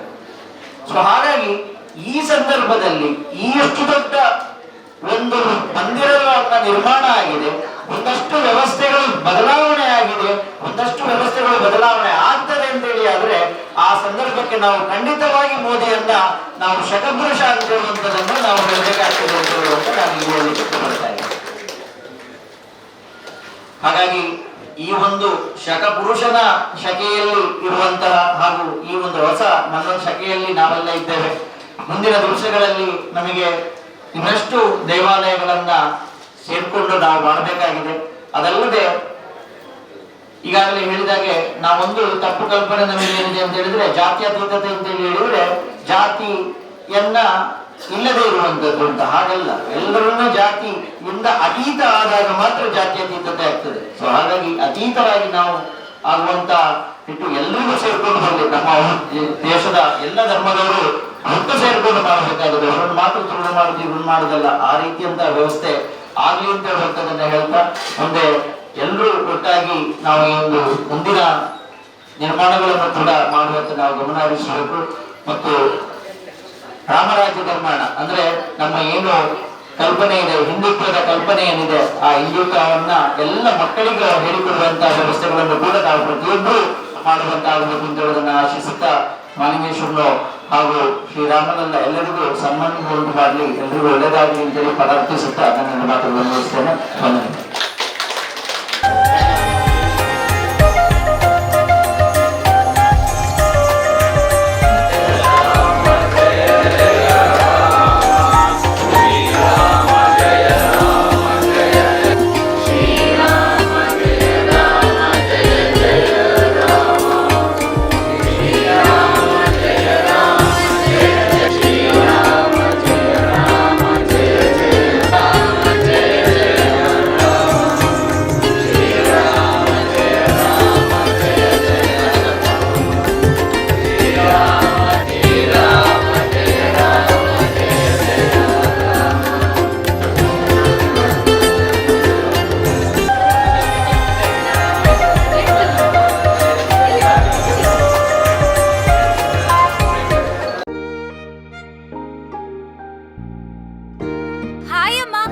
ಹಾಯ್.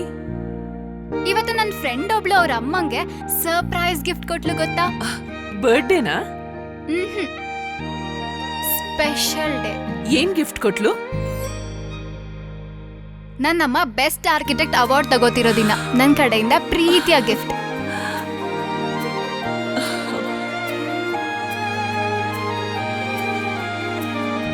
ಜುವೆಲ್ಸ್, ಸೌಂದರ್ಯಕ್ಕೆ ಸಾಂಪ್ರದಾಯಿಕ ಕೊಡುಗೆ. ನಿಖರ ಸುದ್ದಿ, ಸದಭಿರುಚಿಯ ಕಾರ್ಯಕ್ರಮ. ನೀವು ನೋಡ್ತಾ ಇದ್ದೀರಾ ಕಹಳೆ ನ್ಯೂಸ್, ಸಮಾಜದ ಜಾಗೃತಿಗಾಗಿ ವಸ್ತುನಿಷ್ಠ ವರದಿ.